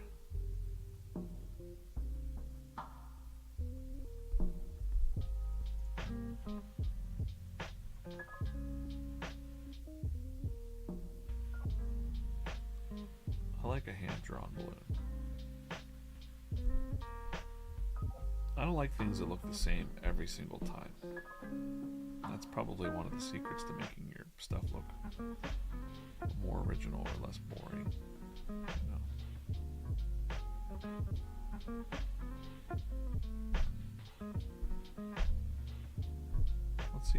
Let's see how high we can climb. I don't know. We might fall. So he's a little bit cautious here.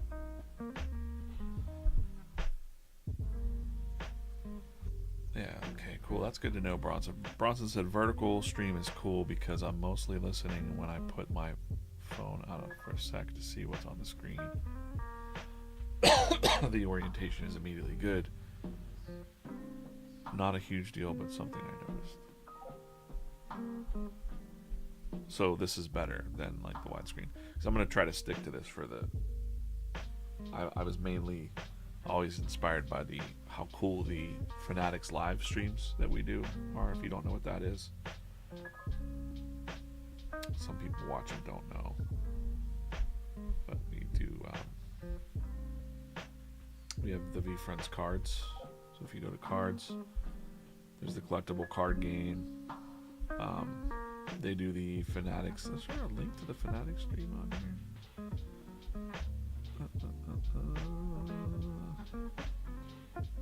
Follow us on VeeFriends cards. I'm not going to click that. It won't work right on my iPad, I don't think. But yeah, there's a Fanatics live stream where they open the cards, and they have a really cool setup for that. Also, someone just asked about what's my pencil topper. It's the VeeFriends minis. You can find a store near you. There are these little vending machines. And right now, this is seasons 1 and 2. And there's some rare ones, you know, like diamond here. I got a little diamond alpaca. Aspiring alpaca there.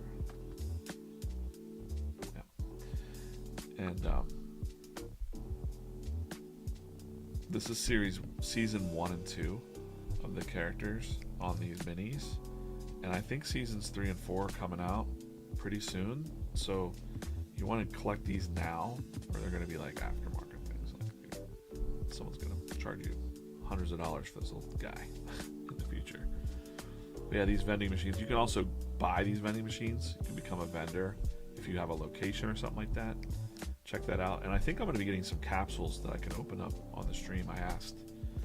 They're going to do that, so maybe I'll do some giveaways of these. But they look so cute and neat, and I like them because they're also erasers. So if you get one of the, you know, the basic ones are bubble gum, they're also erasers for your pencil marks, not for an iPad. So that's the VeeFriends.com. You can find all that goodness. Lots going on.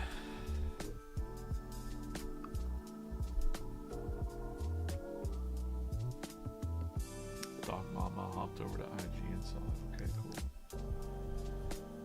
Yeah, I'll stick with this view. I know even when I'm watching live videos, it's mostly vertical views, you know. Chef, love today's comic. Thank you.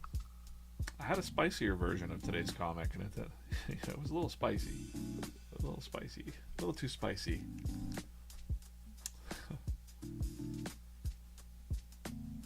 If you're a tiny business, how would you recommend collabing with a comic artist?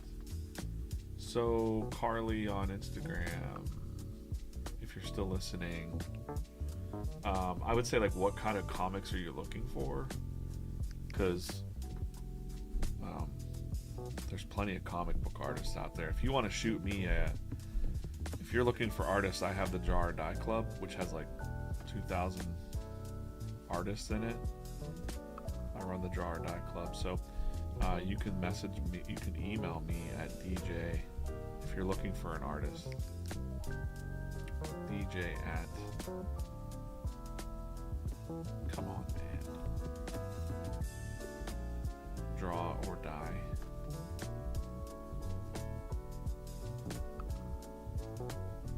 Oh man, that's a long email address, guys. DrawOrDieClub.com. Or you can email me at DJ Coffman at VeeFriends.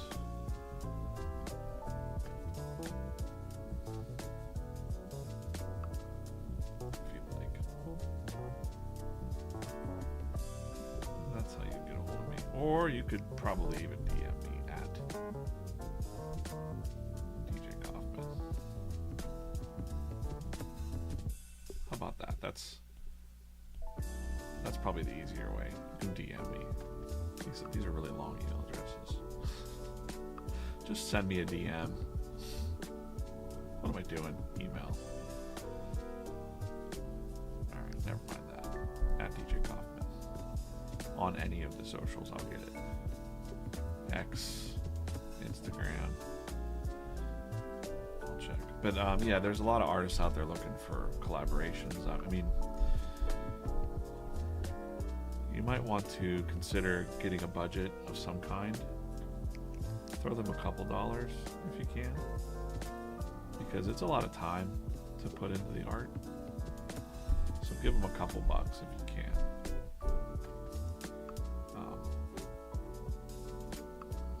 Build together kind of thing. Would be good to do. All right, I'm gonna go ahead and color up Mr. Yak here. I'm gonna grab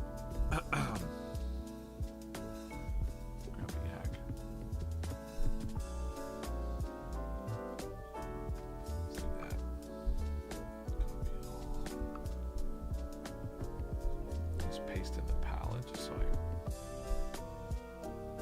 get that right. Only have one color up, so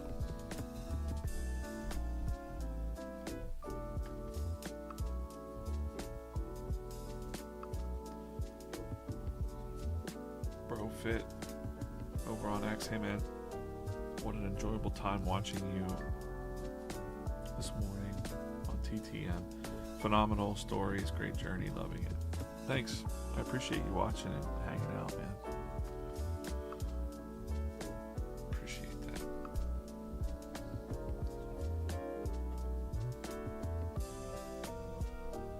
I try to check the chats when I can. Instagram really flies by, so I might miss something over there.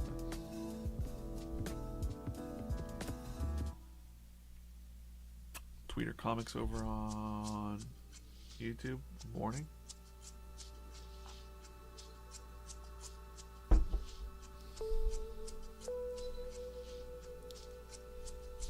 Huh. Okay. Let's do this coloring process real quick just for this panel. So his hair is the same color as his body. Actually, you know what? I just noticed. I believe this canvas information is set to the wrong color profile. Darn. One second. Try this. I'm gonna export the.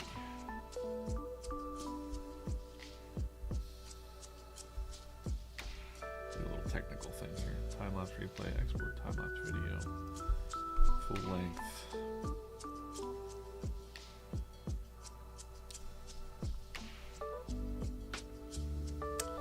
Talk about what I'm doing here in a minute.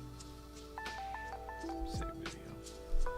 So what happened was I just noticed that like when I brought that yak in, he's very vibrant. Like he's more vibrant color scheme than the browns that I'm using all week. And what I realized there was inside Procreate, you have to be careful because there's canvas information tab, there's color profile, and it's set to display P3, which is this really vibrant, saturated thing. What we want to do is sit with an RGB color scheme. It's going to say, I'm going to get rid of your process, your time lapse. That's why I just exported the time lapse up to here. And now that I've clicked just display, we've gone to the actual colors of the yak. So I try to, a couple times there's been, you know, the colors might vary a little bit, but that's one of the problems artists have when you're not paying attention to your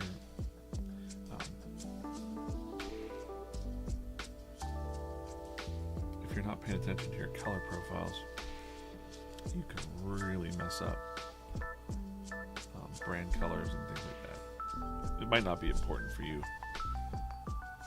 but it's important for me.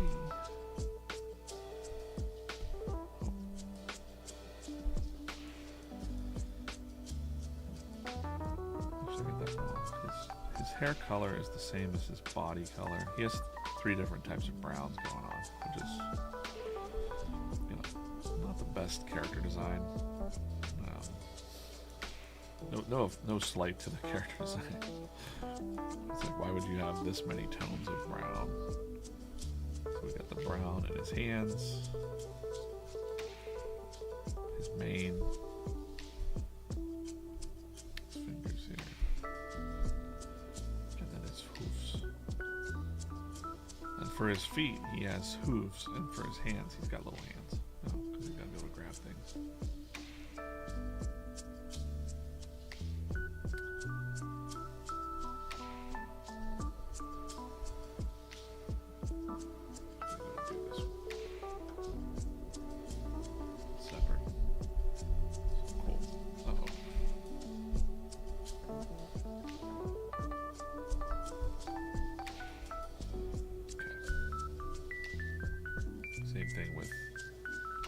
This color is his nose and the inside of his ears.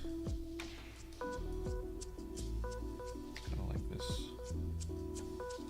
lighter tan.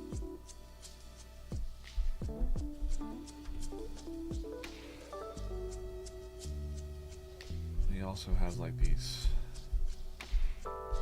different colored eye. It's more like an orange. Like a tan orange.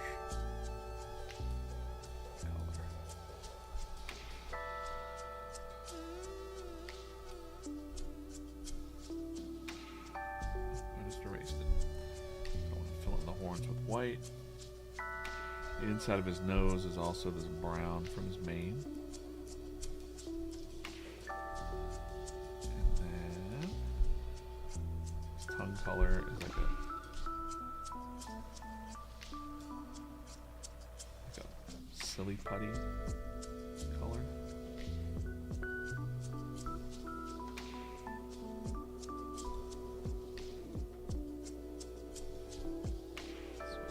Pay attention to that stuff. It's always important for brand, you know, identifiability, but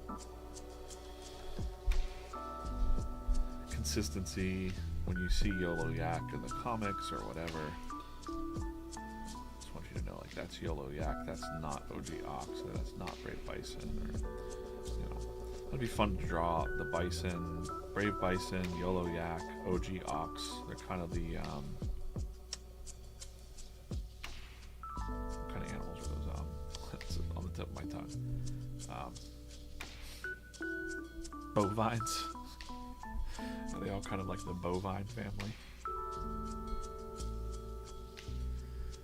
Instagram, good morning, good morning, good morning.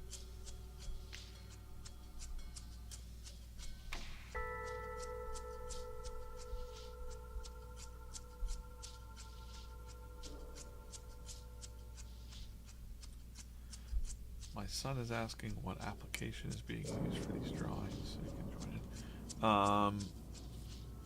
The program I'm drawing in is Procreate. The application that I'm using to broadcast is OBS, but I'm just piping it through.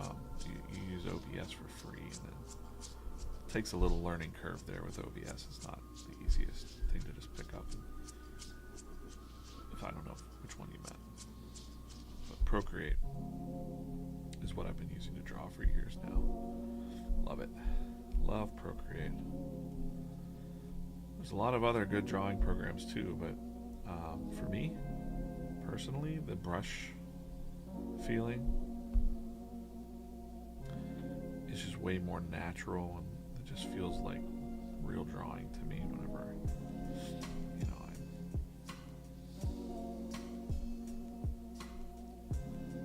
enjoy it.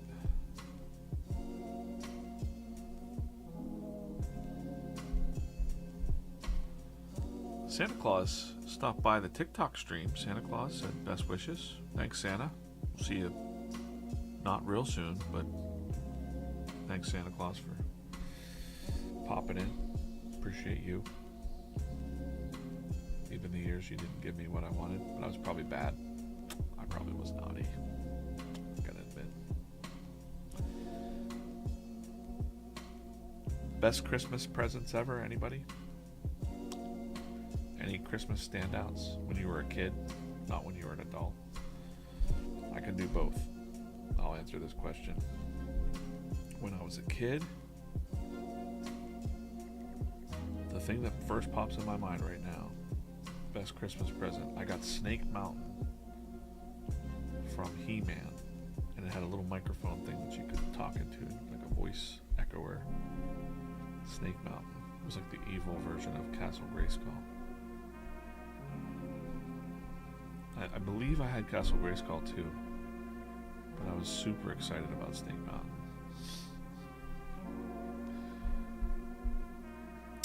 Kind of always wanted Skeletor to win too. What's that say about me? I just felt bad for the bad guys in the in the 80s cartoons. Cobra Commander and Skeletor, and they're all just such lovable bad guys. You kind of felt like, man, you're messing up against Skeletor. Come on, bro. Love those Skeletor memes that are out there.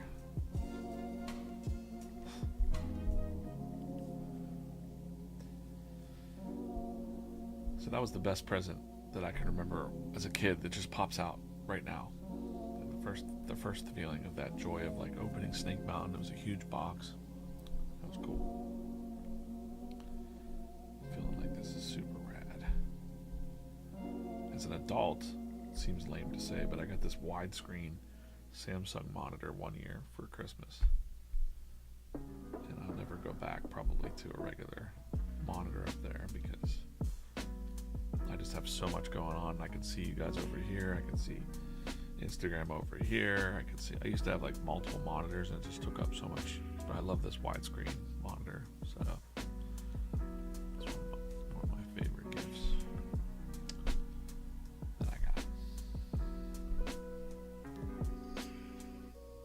What about you guys? Any standout things that you got that you're nostalgic about from a kid when you were a kid?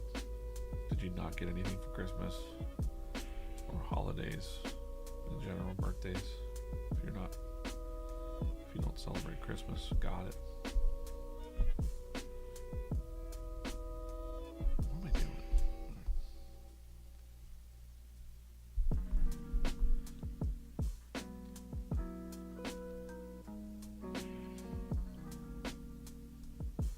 I was thinking to myself yesterday, what would it look like for VeeFriends, and this is just me talking out loud, I don't think I've said it to anybody, internally yet. What if VeeFriends had like a... What if we treated some of these channels like a radio show? Or like a radio station where... But it's a stream, right? So you log in and you know the hours between noon or 9 and noon, it's DJ drawing comics, and then noon to whatever, it's so-and-so, and they're there. And like the stream is like continuous somehow. So that there's like commercials in between or whatever, but like you know that you could pop on in the morning and listen to it like a radio show or something. That's interesting to me.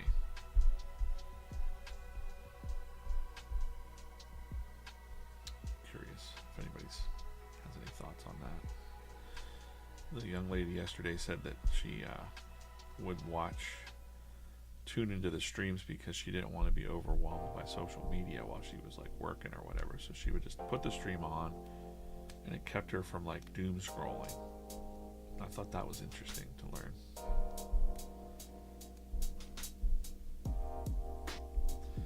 Do I have the Skeletor Skeleton VeeFriends box? I don't. I'll probably get one though, you know. I was really jealous of that, but you can't see the rest of my office here, but it's pretty packed full of stuff, so, you know, I'm trying to get less stuff. But that's a cool one. The Skeletor Skilled Skeleton box set collab. That is super cool.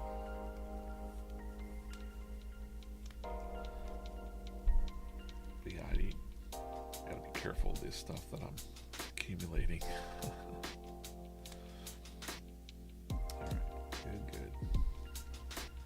I'm gonna go... I can turn off this guy now. Oh no! There we go. Turn off this guy. I'm gonna make the little kid.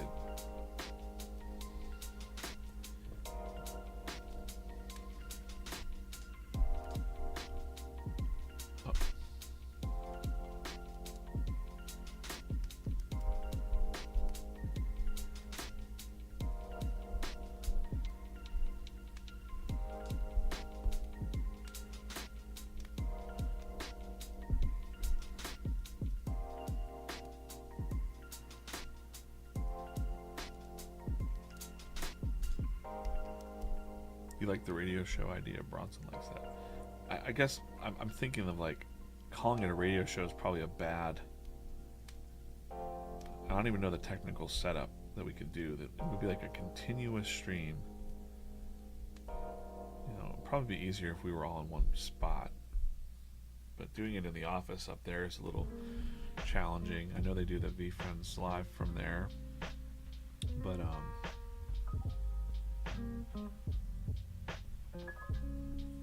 having like a StreamYard or something like that. I'm just trying to think of the setup, how it would be, how you join in and out. You would need to find a really good software to do it. OBS probably couldn't handle it, so I wouldn't be able to join as my... I might be able to join as my shared camera and still share my multiple screens in that. Technical issues to figure out, but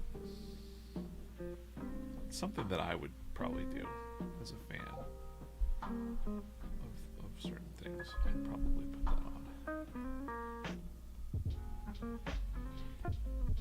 Give him green eyes.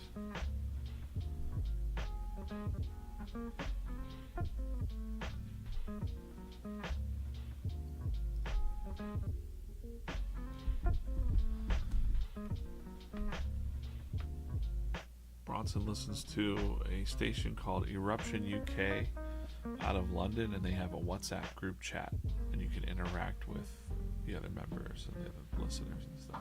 That's neat. That's a little innovative, I think.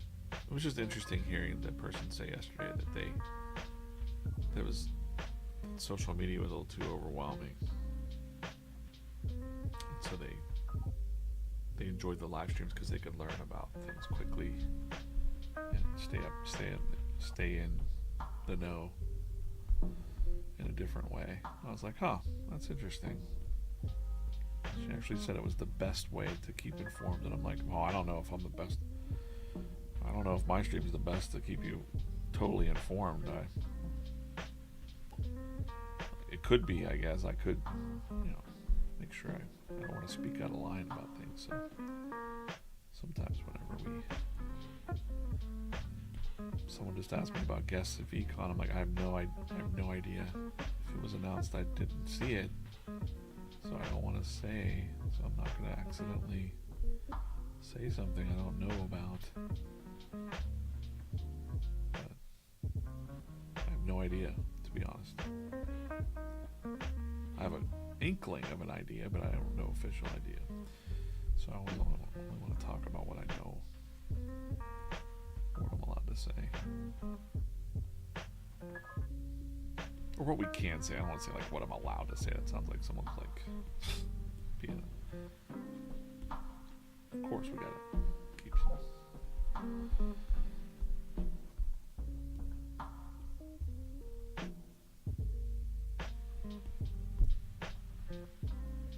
keep some things under the vest, or whatever. Close to the vest? Yeah. Close to the vest. Not under the vest.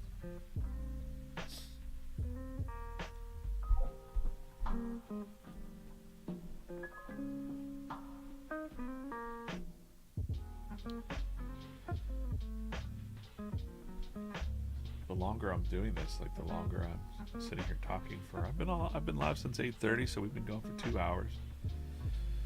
I'm gonna go till 11 today. I have a meeting at like 11:15. I think that's still on. Let me check my schedule. Yep. And then we got testing later. No, I can't do the testing. Sorry, can't do the testing. Got a pie meeting. A couple other meetings in the afternoon. All right, cool. Yeah, we'll do a little meeting break at 11, but I'm gonna keep going here for a little while. We're gonna color up this first panel for sure. Yep.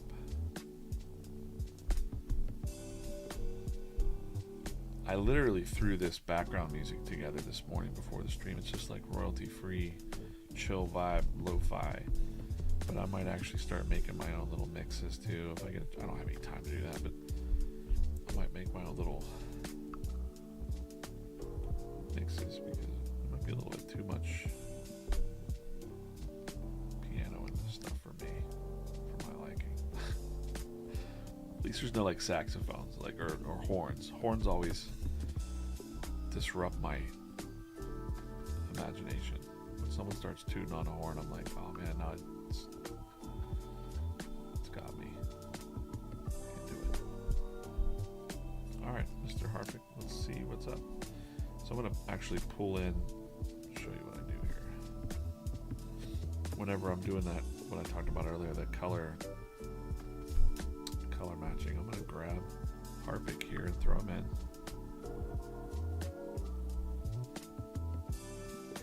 And I know that the color will be right because it's a RGB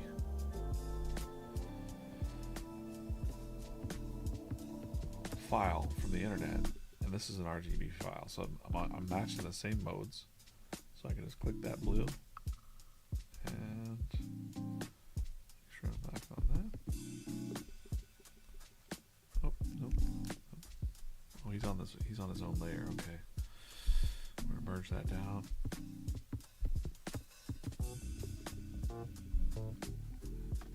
Light blue. Pretty simple facial structure. You know, he's got the light blue. Uh-oh. Oh. Gotta make sure you're on the right layer. See, here we got this color blue. 1, 2, 3. 1, 2, 3. There's 3 different main shades of blue on this character design, which is interesting. Like this blue here is a little bit different than everything else.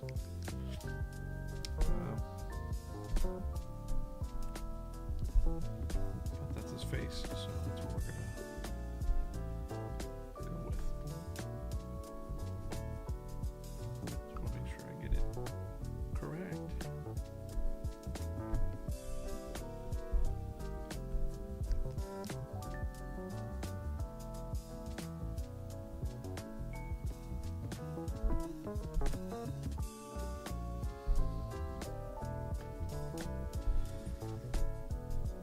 Yeah, Bronson said about asking some DJs about how they might do it. I don't know. This is just me talking here on the stream. I can't speak for the whole brand. Maybe I'm crazy and I'm like, hey, why don't we just be live all day, all night? Have like a nighttime host or whatever. I don't know what you'd play. Like as long as you had people. To me, I'm just, and again, I don't want to put extra work on anybody's plate. But like it might even be fun to watch people editing videos and stuff without sound on, or I don't know. I don't know. Like really getting kind of like when it's not like a main show like Fanatics Live, it would be like, hey, there's DJ making the comics, or oh, hey, there's Ezra hanging out, checking the comments, talking VeeFriends, hanging out with the community most days. Imagine if you did that every day, what kind of community you build. Like if you actually did it every day.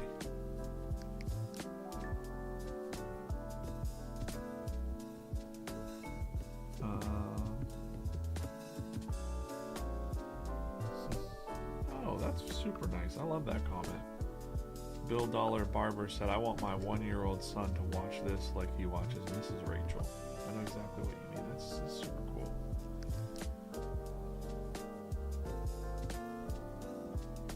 Abdullah, I'm sorry I'm not following you. I'm just telling you the story. I don't know. I can't see all the comments that you made. I'll try to go back, bro. Let's see. I can't. Instagram makes it a little bit tricky to see all the messages, but I know you're a little stirred up about some stuff. But so my advice would be, don't worry about too much, whatever it is. Don't get too worried out there. Everything kind of works out in the end, right? I'm curious to see what you're saying though.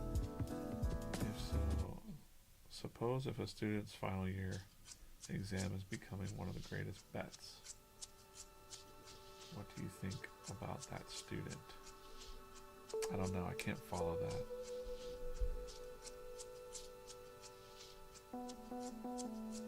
Are we talking about like, I don't know, I can't, sorry. I don't know if that's like a question about like staying focused at school, or I don't know. Don't know how I'm reading it.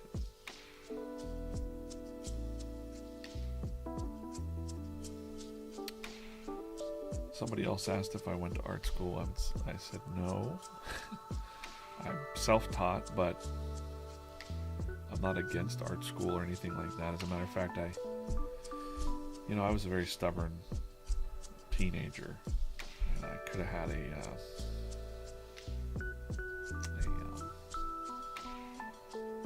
had a scholarship to Rhode Island School of Design in like the 90s. And I turned it down. I was out in California going to school, high school out there, and this teacher that I had, the art teacher, said that I had cartoon television. I just just drove me crazy.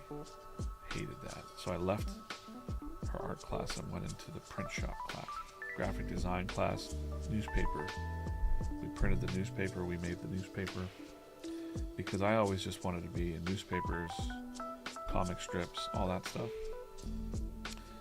And I would learn from people that I admired. And most of the professional cartoonists that I knew that made it, they started their journey in the school newspaper. So I thought, well, I need to be in the school newspaper.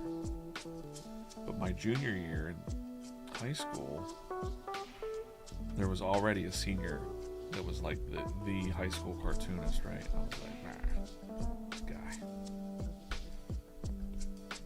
And he had a lock on that comic situation in the newspaper. So,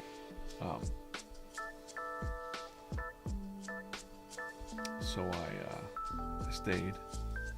And then the next year, my senior year, actually the end of my sophomore year. No, not sophomore. Junior. Yeah, junior and senior year, I had my cartoon in the newspaper. So I think it was when I was a sophomore, I couldn't get my cartoon in the newspaper because the guy had a lock on it. But when he left, then I was able to get in. So I had to wait my turn to get the school newspaper, believe it or not.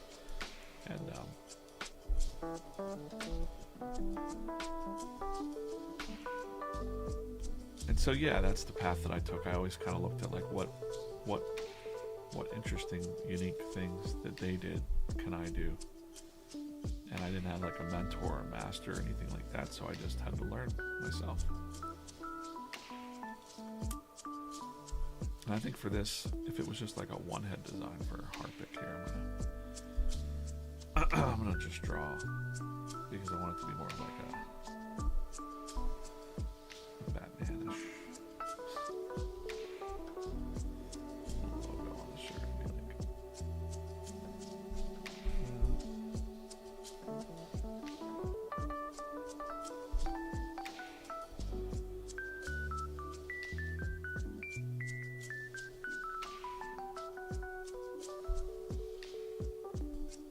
oh yeah, it's like Batman, but it's the Harpic.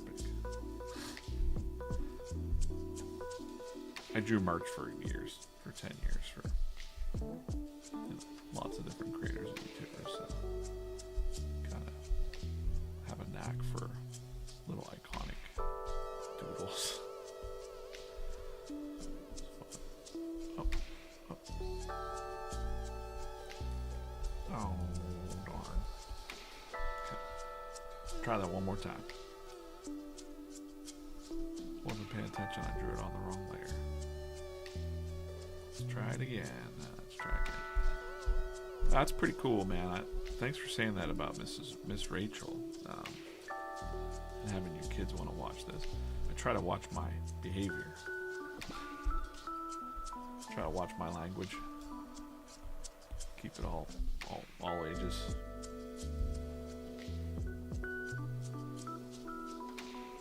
I kind of approach my life in a strange way like that, where I'm like, I'm trying to make the things that I would have liked when I was 8 years old. If I could have watched Jim Davis draw Garfield or something like that, that would have been cool. You know? So that's kind of the mission that I have when I'm on live streams. Even though I'm talking to, adults mostly. But I know that there's some kids out there watching, and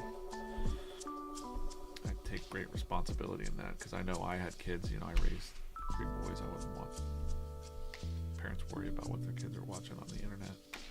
So I definitely take that pretty seriously.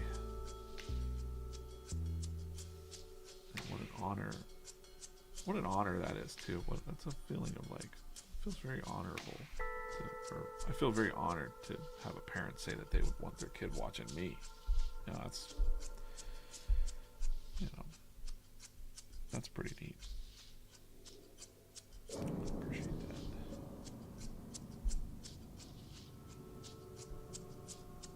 Appreciate it.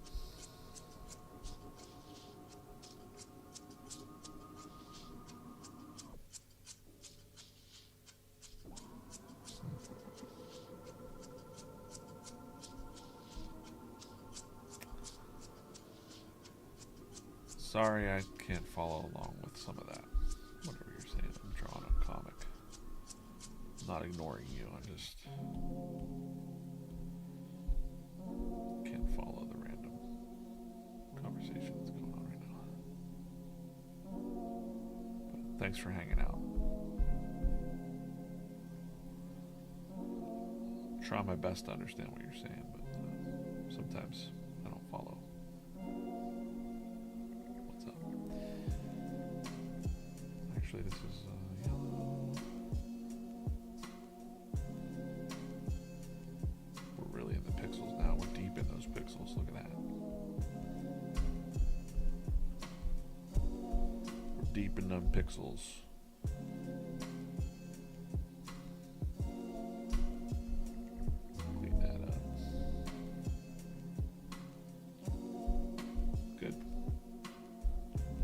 Little tiny Harpic shirt on. Fan request over on TikTok.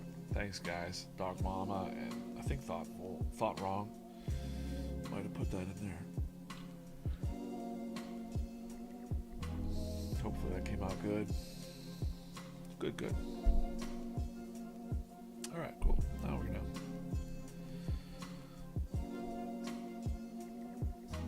Let's do our normal dance here. What I mean by that is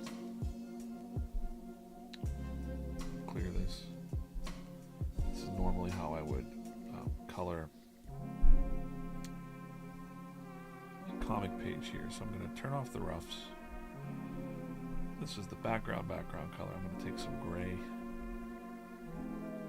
and since this is already a rectangle, I'm just going to try and go fast here. Fill that gray in.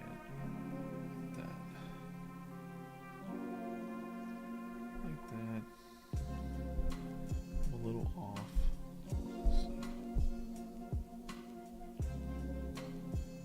get a little bit bigger. Alright, cool. Got that. You can take this gray, fill it. Whoop. Nope. Turn off the reference layer. Go back down to the layer I wanted there. What all these layers are, but I can get rid of them. This is my background layer, so we got that. Now I can see that there's like a spare. It's probably on the ink layer. Let's see. Nope. It's on this little layer. Okay, cool. Turn that off.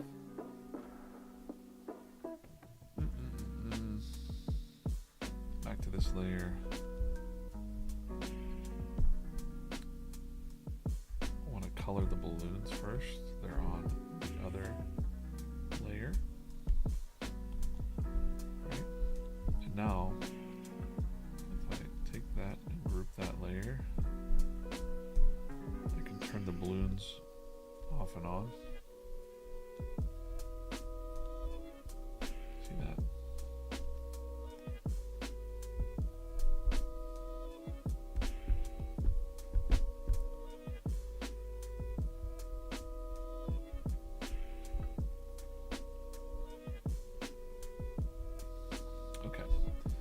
So, back to the other layer. Set this back to reference layer again. What that's doing is it's just referencing the lines. So I want to get a green. Get a nice lawn green. More like a yellow. Green. Nope. We're going to put that layer above this layer.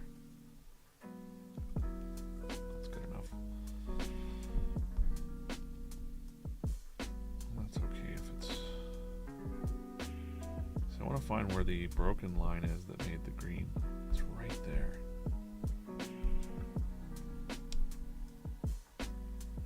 Fix that.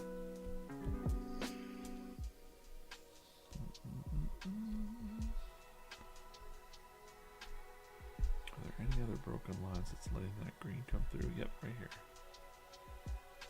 Just close that line.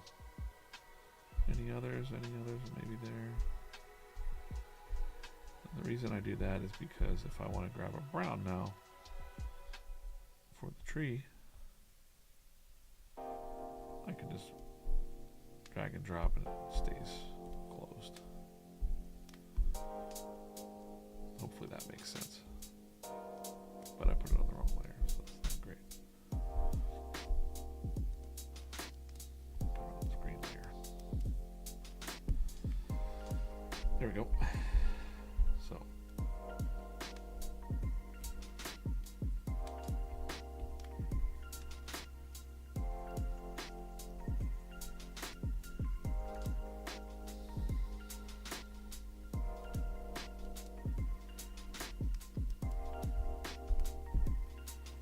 Might even be able to draw through it, but behind our bird friend there. And I think I made it so that the leaves up here were isolated too.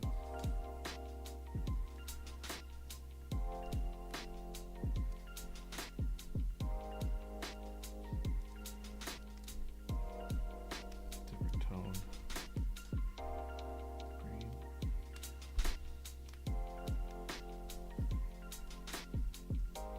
Green. Green, green, green. Whoop. Green, green.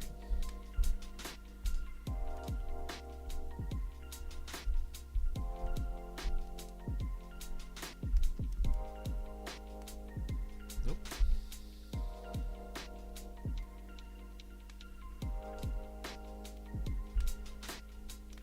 Sometimes it's worth just doing it manually. Right.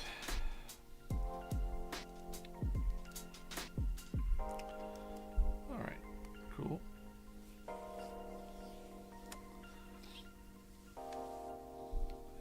And then I'm going to do this really fast. Take this gray layer, isolate it. Go get a nice. What?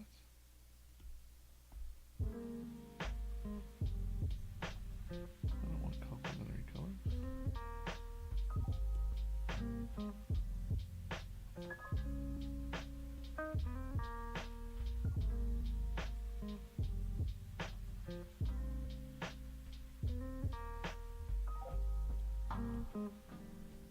That's what I want. I want my disc back. There we go. I'm like, why did I change my color wheel there? All right. Zoom that up. I'm just going to hit this with some blue. All right. Also, there's another rule that I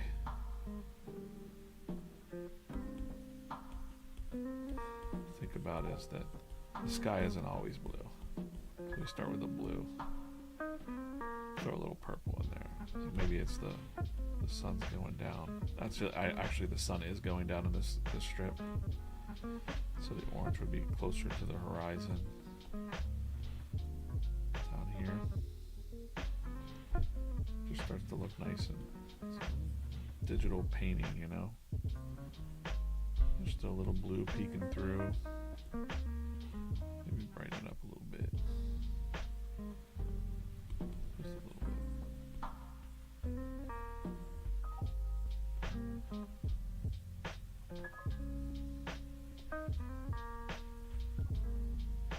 Even a little white.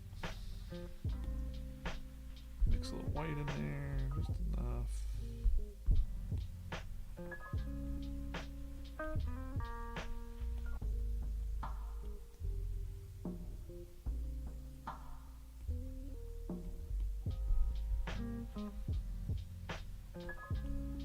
Remember, this layer's underneath the other layer, so brightness. The sun's going down. Cool. Awesome. All right, 11 o'clock. I'm gonna be out of here. Thanks for watching the stream today. I'm gonna go refill some coffee and jump to some other stuff. Be back here next week. Make sure you follow VeeFriends on all the channels. Read the comic. It's the best way that you can share. Check out VeeFriends.com. We've looked at it a couple times. VeeFriends.com has everything else you'd want to know about VeeFriends. Got the minis here as well. Minis. And, of course, the comic corner is up here in the corner. So check out some comics. Read them. Let me know what you think. And I will see you real soon. Thanks for watching, guys. Appreciate you. How do I turn this off? Oh, yeah. I'm on OBS this time. So good hanging out for a couple hours. We'll be back again doing it soon. I'll see you guys.